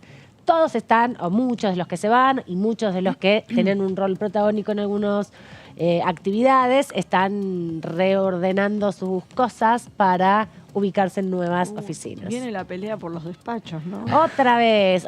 Ya desalojaron información parlamentaria, así que seguro ahí en ese segundo piso van a tener alguna oficina, algún diputado destacado. Si se acuerdan de la pelea por el despacho de Máximo Kirchner. También, exacto, en el tercer piso, también el intento de desplazamiento del peronismo del tercer piso, ¿se acuerdan? Hace algunos años atrás, por eso hacía la referencia a la Dirección de Información Parlamentaria, que en este año está cumpliendo más de 100 años de existencia, pero que tuvo que achicarse en su espacio, ir a un pasillo que tenían dentro de la oficina, porque diputados, en este caso de la actual oposición, querían ese lugar. No se decidió todavía quién va, pero sí se lo acondicionó como una nueva oficina de diputados. Vamos a tener que aprender despachos nuevos. Despachos nuevos, caras nuevas, asesores nuevos. Todo nuevo, hasta despacho. Todo nuevo, todo nuevo. Tabula rasa, empieza todo de cero con la nueva composición también de la nuevos Cámara. Asesores de prensa que ya estamos conociendo, muchos de ellos, otros que, bueno, vamos a conocer en los próximos días. Exactamente. Vamos a repasar en estas placas un poco cómo va a ser la dinámica de lo que sucederá el 7 de diciembre, donde asumirán los nuevos diputados y diputadas. En este caso son 130, que fueron elegidos en las elecciones generales del 22 de octubre. En total, como decimos, son 130 de las 23 provincias y de la Ciudad Autónoma de Buenos Aires. Se renovó un poquito más de la mitad de la Cámara, pues son 257 y los que se renuevan, en este caso 130, ¿no? Representa apenitas por encima del 50% de la Cámara. La próxima renovación, en el 25 van a ser 127 los que se renuevan, siempre medio término, se renuevan un poquito menos, porque se busca en la renovación de la principal autoridad del Estado también el impulso de acompañar esa figura por muchos diputados para que pueda fortalecerse su perspectiva dentro de la Cámara de Diputados, y por eso se renueva más cantidad de miembros cuando coincide la renovación con el Ejecutivo. Van a haber caras nuevas, en realidad no tan nuevas, digamos, ya las conocemos todos, como Miguel Pichetto. Por ejemplo, Javier Milei había dicho hace poco tiempo que iba a tener un rol preponderante en la nueva Cámara de Diputados. Bueno, finalmente se descartó que va a ser el presidente de la Cámara de Diputados. Comisión importante, por ahí le dan legislación general o presupuesto, no hay creo, que ver cómo se reparten después las asuntos constitucionales. O las vicepresidencias de la Cámara, de hecho. Ahí le corresponde la vicepresidencia primera a, si se mantiene el bloque mayoritario de Unión por la Patria, a Unión por la Patria. El segundo es por interbloque o por bloque. Esa es la discusión siempre eterna. Si los interbloques son una forma de organización de los bloques o tienen peso para las decisiones de estas características. Y por interbloque, me parece. Entiendo que es por interbloque, pero de vuelta hay que ver cómo queda Juntos por el Cambio si la figura interbloque se mantiene de alguna manera. Lo mismo para Unión por la Patria, ¿no? Pero Unión por la Patria en los hechos, en Senado es un interbloque, en diputados es un bloque. Nuestro entrevistado recién dijo que Juntos por el Cambio deja de existir. Claro. Yo la verdad que lo pongo en duda. Me parece que con la decisión de encumbrar a un dirigente de la Libertad Avanza genera condiciones para que el PRO pueda al menos disimular por un tiempo sus diferencias internas. Mira, por ejemplo, una diputada electa por la Ciudad de Buenos Aires que responde a Patricia Bullrich, Dayana Fernández Molero, aclaró en sus redes sociales, en la red social X, que ella pertenece a Juntos por el Cambio, ¿no? Uno podría pensar que con la incorporación de Patricia al elenco ministerial de Javier Milei, bueno, esos diputados van a formar parte de una nueva alianza. Mira, por ahora se mantienen dentro de la órbita de Juntos por el Cambio. Vamos a repasar más placas, si les parecen, para tener en cuenta qué es lo que se renueva. Sí. Bueno, se van a renovar 35 por la Ciudad de Buenos Aires. No, perdón, sí, por la Ciudad de Buenos Aires. Por la provincia. Por la provincia. Como Ahí dice está. por la Buenos Aires, pensé que faltaba ciudad. Me pareció mucho para hacer la Ciudad de Buenos 12 Aires, por por la eso me Cava. di cuenta. 12 por la Cava, 10 por Santa Fe, 9 por Córdoba, 5 por Mendoza y Tucumán, 4 por Entre Ríos, Corrientes, Misiones, Salta y Santiago del Estero. Hay más que renuevan también, porque todas las cámaras de diputados se renueva. Sí, 3 por Chaco, también 3 bancas nuevas por Jujuy, 3 diputados nacionales nuevos por San Juan, también por Chubut, Formosa, La Rioja, Río Negro y Tierra del Fuego. A eso hay que sumarle 2 diputados o diputadas electos nuevos por Catamarca, La Pampa, Neuquén, San Luis y Santa Cruz. Exactamente, las últimas que ven son las provincias que tienen solo 5 diputados en representación de todas las bancadas, los otros tienen 7 diputados y los territorios con mayor cantidad de población tienen más cantidad de legisladores, por eso vemos 35, son 72, si no me equivoco, en la provincia de Buenos Aires o algo por el estilo. Sí, de hecho se define el número de diputados de acuerdo al censo, que se hace cada 10 años. Bueno, Sí, no sí. viene desactualizadísimo, pues si no tendríamos una Cámara mucho más grande. Y Pero- hay un acuerdo también con las provincias tipo menos Tierra pobladas. del Fuego, que se mantengan un mínimo de 3, por eso siempre se dice 5 que... son el mínimo. Son 3, se renuevan 3, tenés razón, perdóname. Sí, si no, se 5 es hizo el durante mínimo. gobiernos peronistas, con presupuestos más expansivos, con un gobierno que dice que viene a reducir el gasto político. Es muy difícil que se pueda dar la situación de un parlamento más grande. Nada ¿no? más, ya tenemos que aprender un montón de nombres nuevos, basta. Sí, No, ya y está. además Con también tiene- 257 estamos conformes. Claro, tiene que ver con esta representación, por eso se hace la proporcionalidad Total. de los votos y por el peso específico que tienen también una forma que hubo también de compensar. Recordemos que toda esta última composición de la Cámara viene de la dictadura de Aramburu, creo que es desde ahí que no se modifica el número de integrantes del Congreso de la Nación, de la Cámara de Diputados, porque el Senado se modificó con la incorporación del tercer senador en el 94. No, y estoy pensando que Tierra del Fuego, que se hizo provincia en el año 91, Sí. será incorporado Claro, en el último tramo. En el último tramo, exacto. Lo que sí estoy pensando que esto se establece un mínimo para Tierra del Fuego,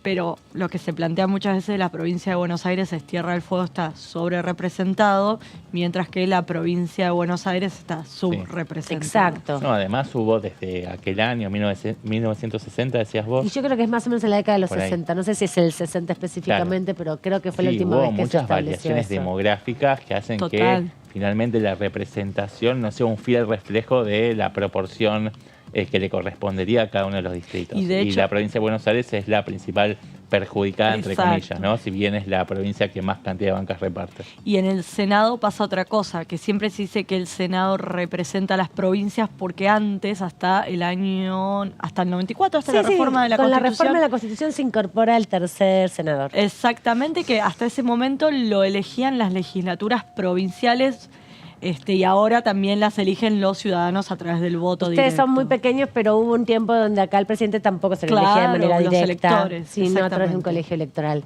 Yo soy un poco más vieja, pero no me tocó porque No yo te empecé a votar después de la reforma del 94. Tan vieja no sos. No soy tan vieja, soy vieja, pero no tanto. Pero te acordás. Claro, fue una gran discusión y fue un cambio cultural muy, muy importante la elección directa, tanto de los senadores como del presidente de la Nación. Hay más placas para compartir con ustedes sobre lo que será el 7 de diciembre, la jura de los diputados y diputadas que renuevan. Bueno, del Frente de Todos, porque digamos que hasta el día de hoy se sigue llamando así Frente de Todos, pero a partir de ese día se va a empezar a llamar Unión por la Patria, van a jurar un total de... en total van a tener 105 diputados, de los cuales van a jurar 55 y 50 se mantienen. Después, por el lado de Juntos por el Cambio, que habrá que ver si eso se sostiene, del PRO va a reunir un total de 42 diputados, de los cuales asumen 17 y continúan 25. Después de la UCR y Evolución Radical, van a sumar un total de 34 diputados, van a asumir 9, continúan 25. La coalición cívica va a reunir 6, hoy son 11. Perdió bastante, sí. Sí, se achica bastante, la verdad. Espera que no leo el numerito. Asumen 4 y continúan 2. Y continúan 2. Y después, bueno, las otras bancadas van a asumir en total 11, 3 asumen y continúan 8. Ahí intuyo que está incluido... no, acá seguimos. Perdón, eran las otras bancas dentro de Juntos por el Cambio. Claro, esas que hay que ver que está bancadas. Zapata ahí, a ver si finalmente... Recordemos que hay 10 partidos entre representaciones provinciales y partidos, digamos, más de alcance nacional dentro de Juntos por el Cambio, Exacto. que muchos habían ingresado Sí. individualmente, como Zapata, incluso algún diputado, alguna diputada de Por La ejemplo, Rioja. Claudio Poggi, que cuando Claudio asumió quien lo Poggi. reemplazó, le propusieron sumarse al interbloque de Juntos por el Cambio y dijo que no. Así que ya en Juntos por el Cambio, por ejemplo, al puntano lo dan por fuera de Juntos por el Cambio. También hay que mirar con lupa ese numerito de 105 diputados y diputadas de Unión por la Patria. Yo creo que va a ser más reducido el número. Ya hay un par de diputados que están preparando las valijas. Hablo del santafesino Roberto Mirabella y también de Guillermo Snopek, que están ahí tratando de reclutar gente para armar un espacio intermedio o integrarse a algún espacio ya existente, como puede ser Provincias Unidas o el interbloque federal. También hay diputados que representan a distintos gobernadores que están estudiando un poquito el panorama, tanteando, porque claro, representan también intereses provinciales y dentro de un bloque que va a tener un perfil contestatario como el de Unión por la Patria, por ahí pierden un poquito de autonomía para negociar. Bueno, ninguno de los dos que nombraste tiene gobernador por ahora. No, eso justamente pero nos son decía sin Zapata tierra. que sí, los 3 De Salta van a por ahí conformar un bloque propio, ¿no? Sí, esos pasarían a integrar el interbloque de Provincias Unidas, donde están creo que 3 misioneros. Hay Dos misioneros Dos quedan, misioneros, sí. uno en Neuquén y, ayúdame, me Y de falta Río uno. Negro, Uno de Agustín Río Negro Domingo. también. Sí. Agustín Domingo. Exactamente, si la idea es eso, nutrir un poco aquellos bloques que tienen agendas más provinciales. Sí. Por ejemplo, lo vimos en el Senado con el correntino Camau. Sí, Camau Espínola. Que tampoco tiene gobernador. Tampoco tiene gobernador, pero él se sumó a algo similar que pasó en el Senado justamente para defender los intereses de los correntinos, si se quiere, y no estar tan atados a la agenda del oficialismo. Pero es cierto que se prevé que esa fuga que podría haber en Unión por la Patria, el grueso serían de legisladores que responden a gobernadores, ¿no? Sí, hay que ver cuál termina siendo esa sangría de diputados, si es una sangría importante o si son algunos desprendimientos mínimos que le van a permitir al peronismo mantenerse como la primera minoría. Está un poco justito. Sí, también el número de 93, que no está demasiado lejos de esos 105 de Juntos por el Cambio, también hay que tomarlo con pinzas, porque, por ejemplo, la coalición cívica ya se declaró en libertad de acción. Eso no significa que vaya a ser un bloque propio, es una decisión que va a tener que tomar en los próximos días. Puede terminar rearticulándose en Juntos por el Cambio o el nombre que vaya a tener ese bloque intermedio más grande, ¿no? Va a ser un bloque intermedio finalmente, pero el más grande de todos. Y después también es un enigma qué es lo que va a pasar con el PRO. Yo creo, digamos, esto es intuición, no es información, que al menos por un tiempo se va a mantener unido.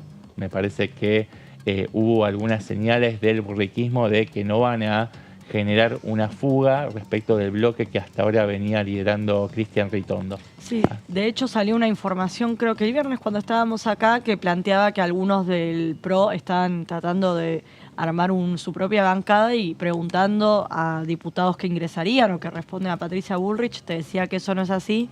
Y más de un diputado salió a través de las redes sociales a desmentir que se esté trabajando en esa línea. Sí, una de ellas es quien comentábamos recién, Dayana Fernández Molero, es diputada electa por la Ciudad de Buenos Aires y responde al liderazgo de Patricia Bullrich. Tenemos más placas para compartir con ustedes.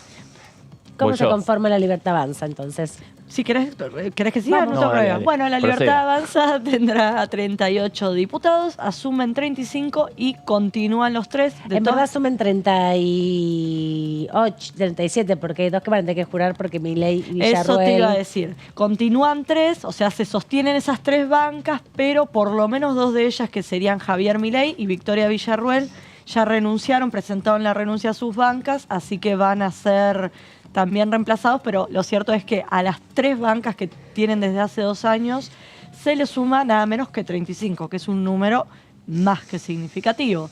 Después el interbloque federal, también hay que ver qué sucede, es la bancada que hoy reúne al socialismo y a Córdoba Federal, hay que ver si siguen o no juntos, porque en ese caso está Córdoba Federal, que tiene 5, los socialistas, que tienen 2, y Identidad Bonaerense, que es Florencio Randazzo. Obviamente el socialismo y Florencio Randazzo tienen una mirada bastante diferente respecto del gobierno de Javier Milei. Mientras que uno sonaba como posible presidente de la Cámara de Diputados, el socialismo por su parte llamó a votar por Sergio Massa en la previa al balotaje. Y en Córdoba Federal está, por ejemplo, Natalia de la Sota, que también jugó abiertamente a favor de Sergio Massa, y no creo que termine ahí atada a un bloque que está volcado más decididamente a favor del oficialismo, me parece. Exactamente. Pero de todas maneras, yo creo que esas cosas se van a empezar a ver el día que empiece la interacción entre los gobernadores y el Poder Ejecutivo. Cuando haya necesidades. Exactamente, y ahí va a ser clave también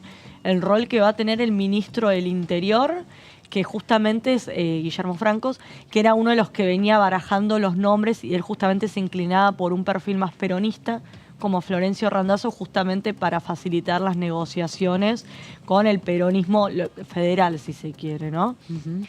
Así que por eso, nada de esto está del todo dicho hasta que... Esta es la foto del resultado del 22 de octubre. Exactamente. Vamos, que tenemos más placas para compartir. Bueno, el Frente de Izquierda va a ser uno de los bloques de oposición más dura, como venía siendo hasta ahora, pero con la novedad de que se va a incorporar un diputado más, es decir, va a ser una banca que va a pasar de 4 diputados nacionales a 5, de los cuales 4 son del PTS, el Partido de los Trabajadores Socialistas, que tiene, entre otros cuadros, a quien fuera candidata presidencial, Miriam Bregman, y su compañero de fórmula, Nicolás del Caño. También está Vilca, de la provincia de Jujuy, y Romina del Pla, tiene 2 años más, y se está sumando Cristian El Chipi Castillo del PTS, que es un sociólogo y docente que va a estar asumiendo su banca por la provincia de Buenos Aires. Recién hablamos de Provincias Unidas, ahora tenemos el detalle como para comentarlo. Van a ser en principio 5, pero es un bloque que tiene perspectivas de engrosarse realmente, porque se estarían sumando los 3 salteños. Una es Pamela Caletti, que tiene 2 años más, y otros 2 diputados nacionales electos que no recuerdo el nombre, los había mencionado en la entrevista el diputado Zapata. Pero bueno, eso todavía está por confirmarse. Los que ya están son entonces 4 diputados del Frente de la Concordia Misionero, hay uno que continúa y se van a estar sumando 3 más que lograron renovar, no renovar sus bancas, sino justamente integrarse a esta nueva composición de la Cámara de Diputados. También tenemos el caso de Juntos Somos Río Negro, que es Agustín Domingo. Agustín Domingo, que continúa. ¿Y me está faltando alguno más? ¿O no, ¿No? ¿Eso es nada más? Provincias Unidas, Neuquén acá sigue, mirá. Ah, bueno, está bien. El MPN que tiene va a continuar. El reemplazante de Rolando Figueroa, claro, que fue asume como gobernador ahora en los próximos días. Otra figura que también podría sumarse a este interbloque de Provincias Unidas. Por eso decimos que es un interbloque que tiene potencialidad, puede crecer y tomar el lugar que tuvo estos años el interbloque federal. Sí, y también el bloque SER, o el partido SER, que representa a Claudio Vidal, que también fue nominado y fue electo gobernador de Santa Cruz, que tiene que tener 2 años más de mandato, así que lo van a reemplazar, pero sumó uno más en las elecciones del 22 de octubre. Este es un poco el panorama de los que se van a estar sentando y jurando el 7 a partir de las 12. Algo importante que decir, no pueden jurar por cualquier cosa. Hay 4 fórmulas establecidas que incluyen a la patria, la Constitución, los santos evangelios, Dios. Son distintas maneras de asumir los diputados y diputadas electos cuando vienen a hacer todo su registro para tener su despacho, nombrar a sus asesores, que eso se hace previo al ingreso del 7 de diciembre, formal, a la Cámara.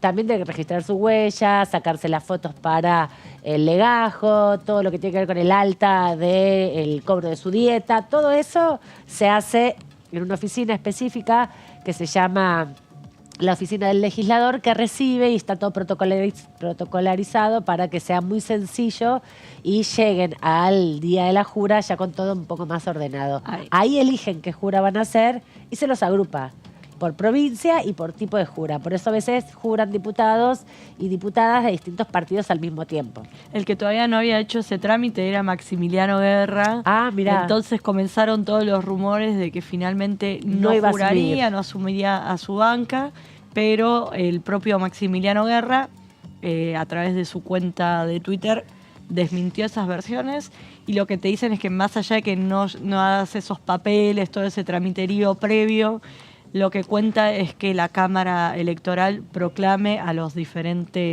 ganadores de los diferentes distritos. Pasó ese examen, si se quiere, Maximiliano Guerra, así que por más que no haya hecho ese tramiterío, si el jueves se encuentra aquí, podría jurar. Claro, Exacto. obvio, la idea es que se vaya incorporando a la formalidad. Recuerden que los diputados y diputadas tienen que capacitarse en por lo menos 5 cosas: ley Micaela, ley Yolanda, ley que tiene que ver con Malvinas, esa ya están todas aprobadas, la cuestión Malvinas está aprobada, también está ahora la ley Lucio sobre las infancias.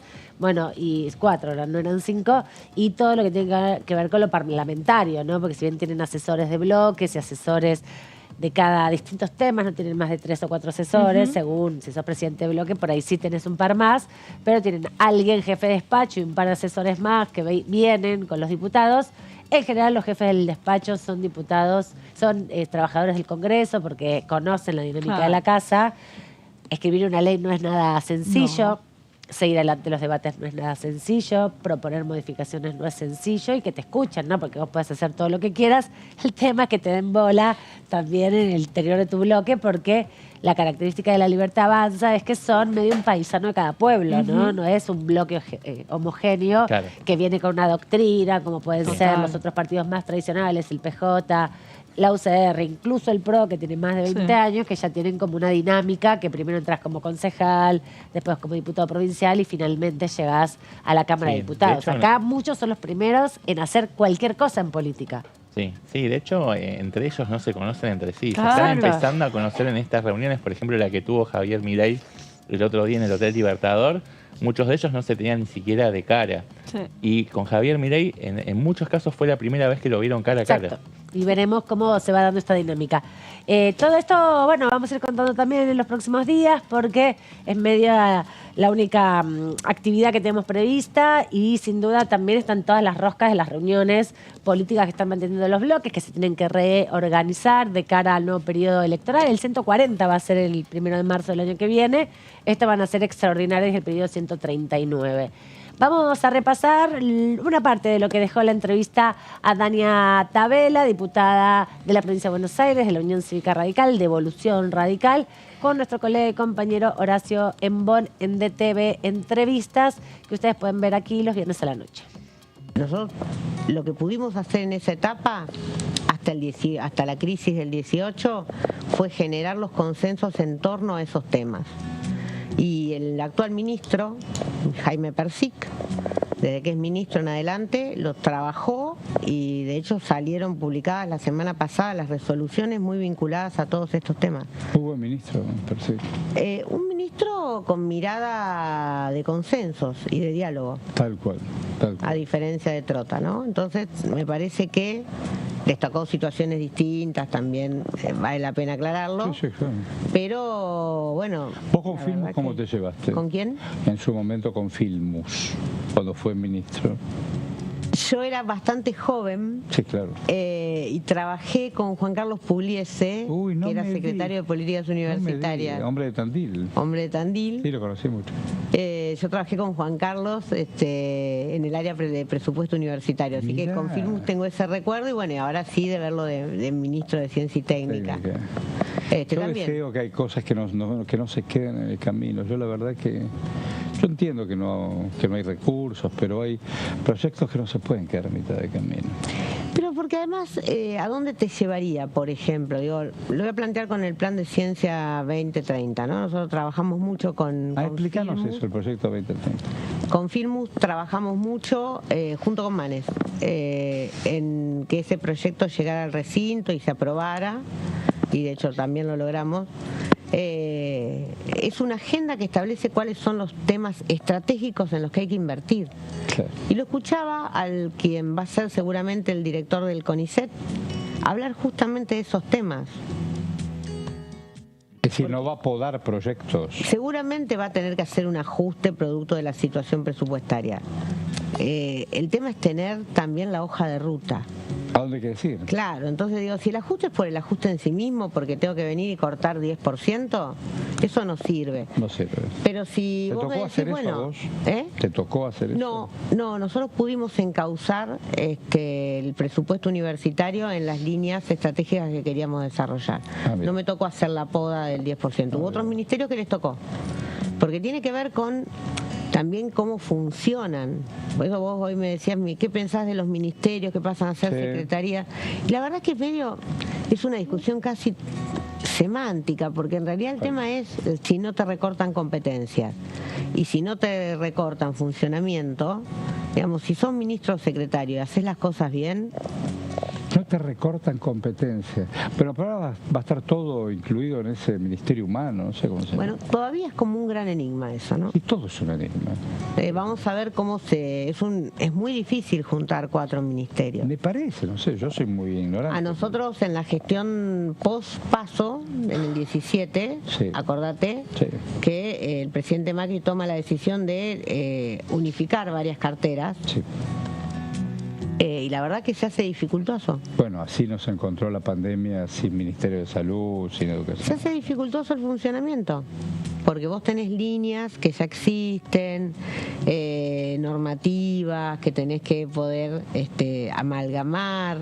Entonces alguien me comentaba el otro día, la ministra de Capital Humano está preocupada por quién le mira la firma, y yo decía medio en chiste, medio en serio, bueno, el día que le llegue algo para firmar, porque juntar 4 ministerios hay que firmar, y que le llegue. Claro, porque el camino administrativo tiene... Claro.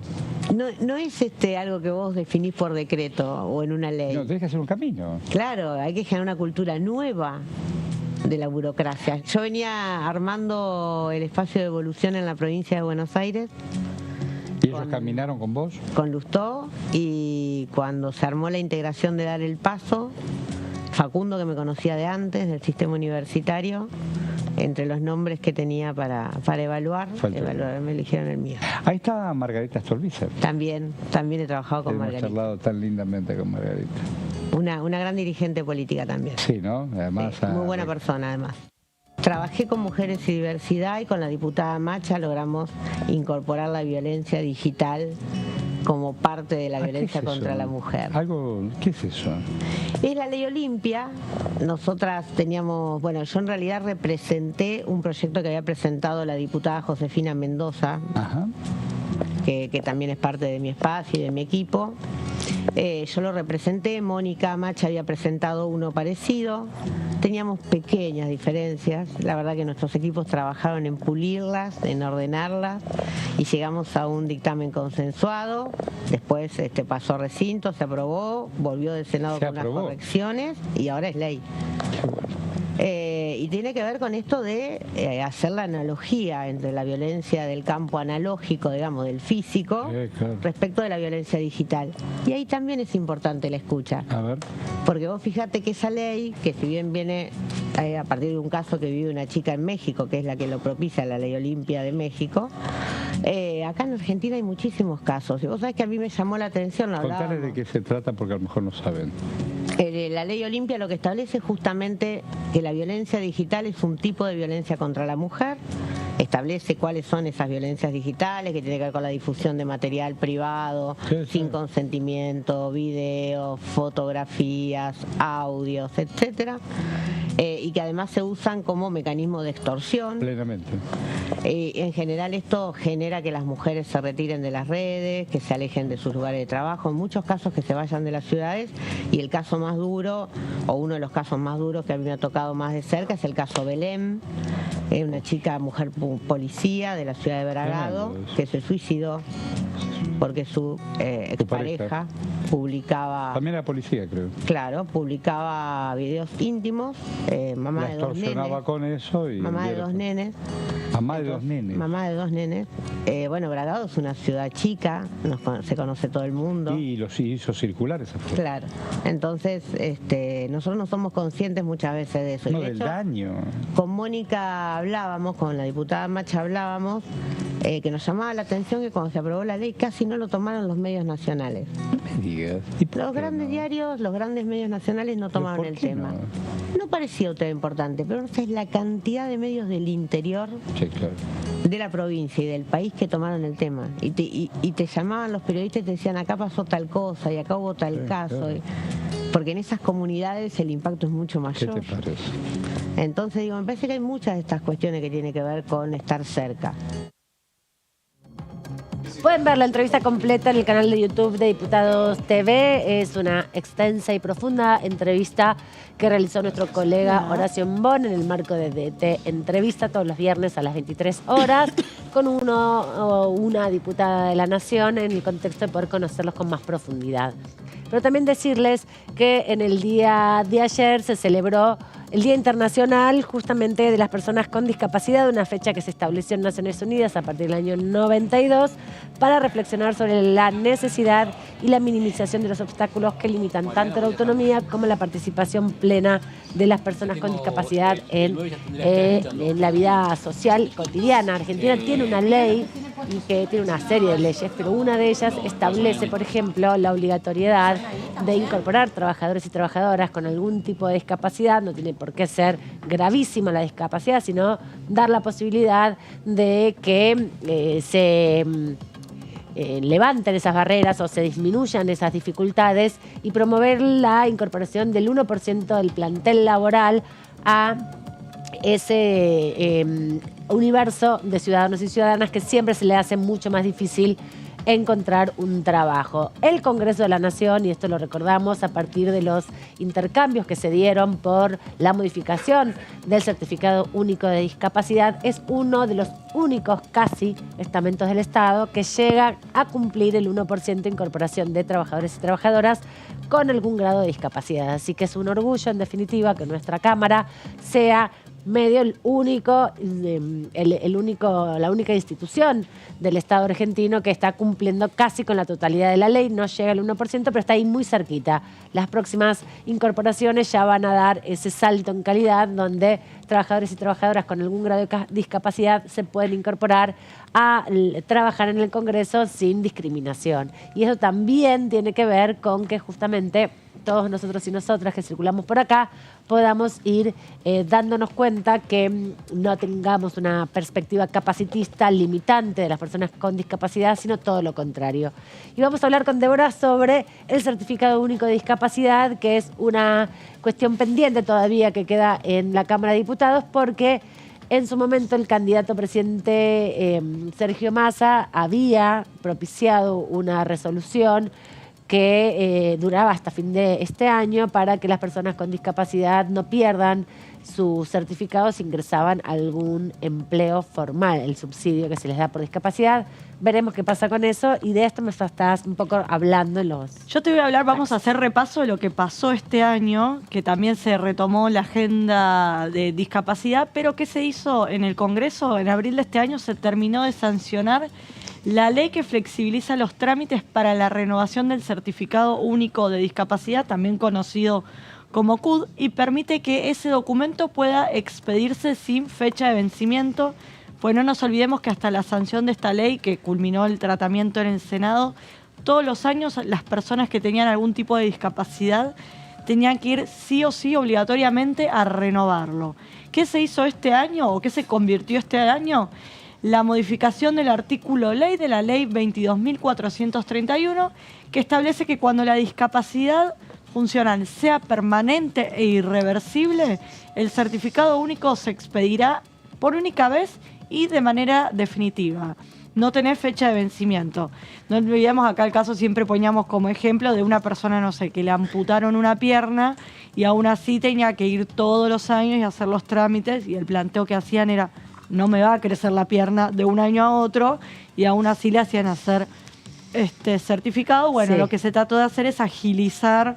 Ojalá un poco. que esto no genere abandono de personas, ¿no? Porque también lo que pasaba con la renovación, si bien para muchos sectores era engorroso, para otros era el único contacto que tienen con el Con Estado, el Estado, ¿no? eso es cierto. Es verdad que Argentina es un país muy grande, muy diverso, muy desigual, y no es lo mismo hacer trámites en la capital federal o en las grandes ciudades, que si el único contacto que tenés con el Estado es a través de esto. Bueno, ojalá lo puedan compensar con otra cosa. Vamos ¿no? a ver, tenés razón en ese sentido, que el Estado trate de vincularse y de llegar a estas personas.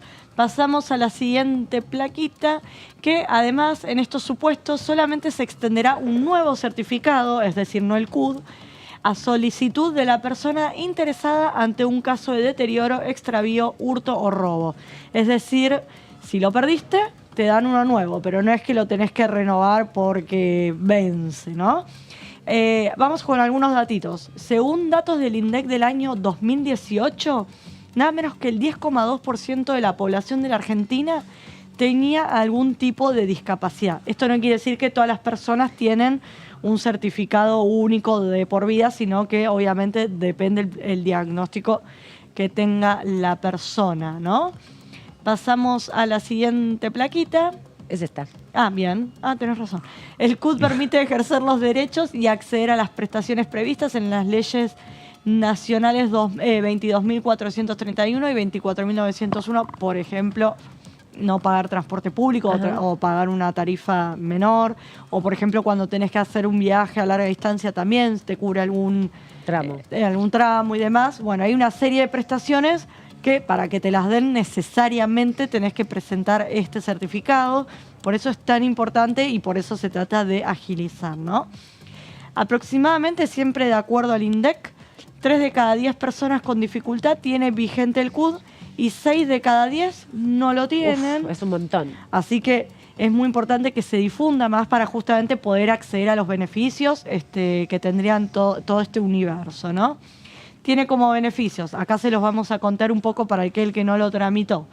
Cobertura del 100% de las prestaciones del sistema de prestaciones básicas, acceso gratuito a transporte público nacional, el símbolo internacional de acceso para tener libre tránsito y estacionamiento, esto que vemos en los autos, el cartelito pegado para que puedan estacionar en ciertos puntos, acceso a asignaciones familiares, exhibición de algunas tasas municipales y beneficios para la compra para comprar algún tipo de automotor, que obviamente en muchos casos es esencial para poder transportarse, ¿no? Sí, esta es una política que tiene que ver con los autos adaptados, que son en general más caros y que hacen dificultoso que las personas con discapacidad puedan acceder.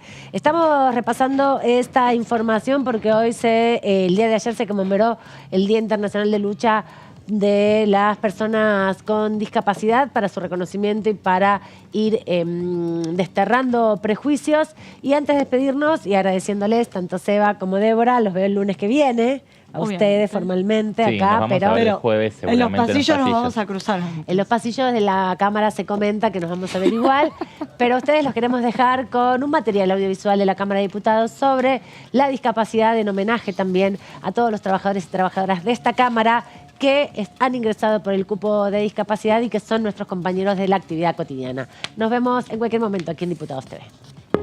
3 de diciembre, Día Internacional de las Personas con Discapacidad. En este día se busca promover los derechos y el bienestar de las personas con discapacidad en todos los ámbitos de la sociedad.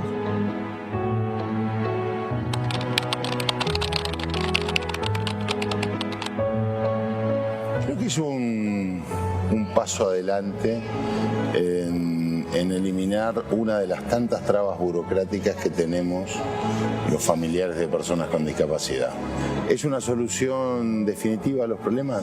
No, no es una definición definitiva, pero es que el Congreso se empiece a ocupar de, aunque sean los mínimos problemas que tenemos los familiares de personas con discapacidad o las personas con discapacidad, ¿no? Es poner un granito de arena en un desierto de los millones de problemas que la sociedad no conoce ni puede conocer, que afrontamos los familiares.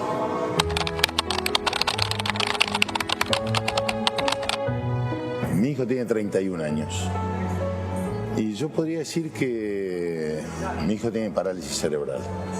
Yo podría decir que hay una evolución en la sociedad, en todo, en la inclusión, en la integración de la integración es el término exacto de las personas con discapacidad.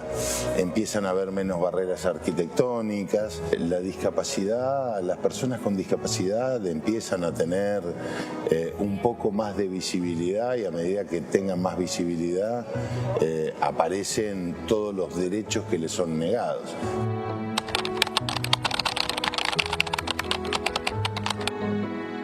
Avance, sobre todo para las personas más vulnerables que tienen alguna situación de salud que es inamovible, que no va a mejorar con el paso del tiempo y todo lo contrario, tienden a empeorar, evitar que vuelvan a hacer largas colas y tener que pasar por revisiones y turnos, sobre todo los del interior que les cuesta muchísimo.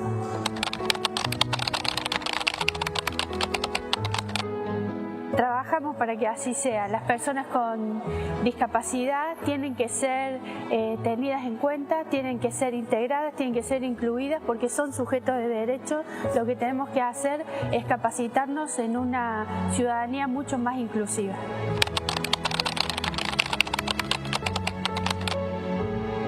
En este día pedirles que disculpas por las demoras que faltan en reglamentar los derechos que tienen y seguir trabajando juntos para que logren la verdadera inclusión.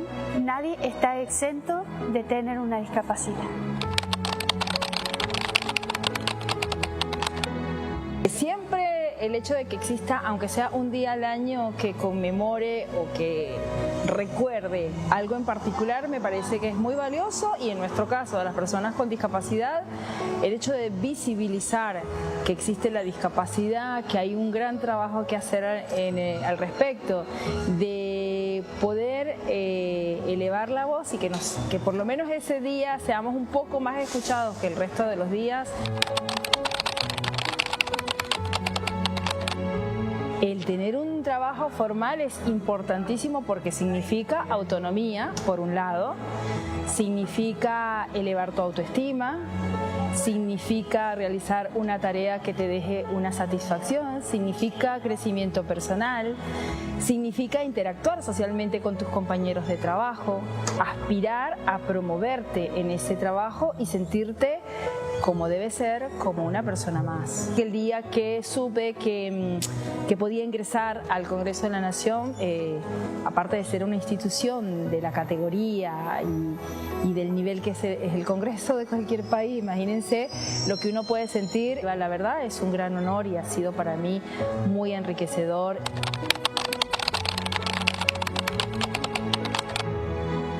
La discapacidad no avergüenza, es una limitación que se va a generar por la interacción que tengamos o con las personas, o con los lugares, o con la tecnología, pero nosotros no somos los responsables o los únicos responsables de derribar barreras.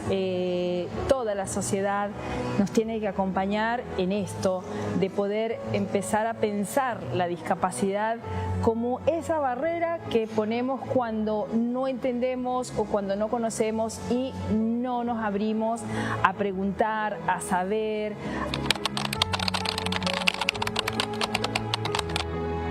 Yo soy Gabriel Videla, trabajo acá en la Cámara de Diputados ya del 2014.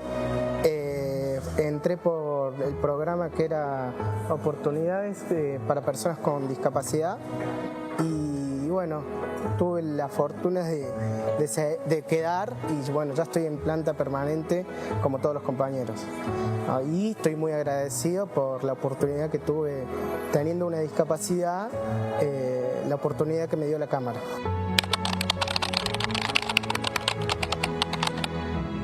Yo creo que es importante para nivel nacional esta fecha, pero yo creo que no es que es como un logro que se genera, es algo que la sociedad tiene que aceptar a las personas con discapacidad, porque si no también tendríamos que festejar el Día de las Personas Rubias, el Día de las Personas todos somos personas en esta sociedad.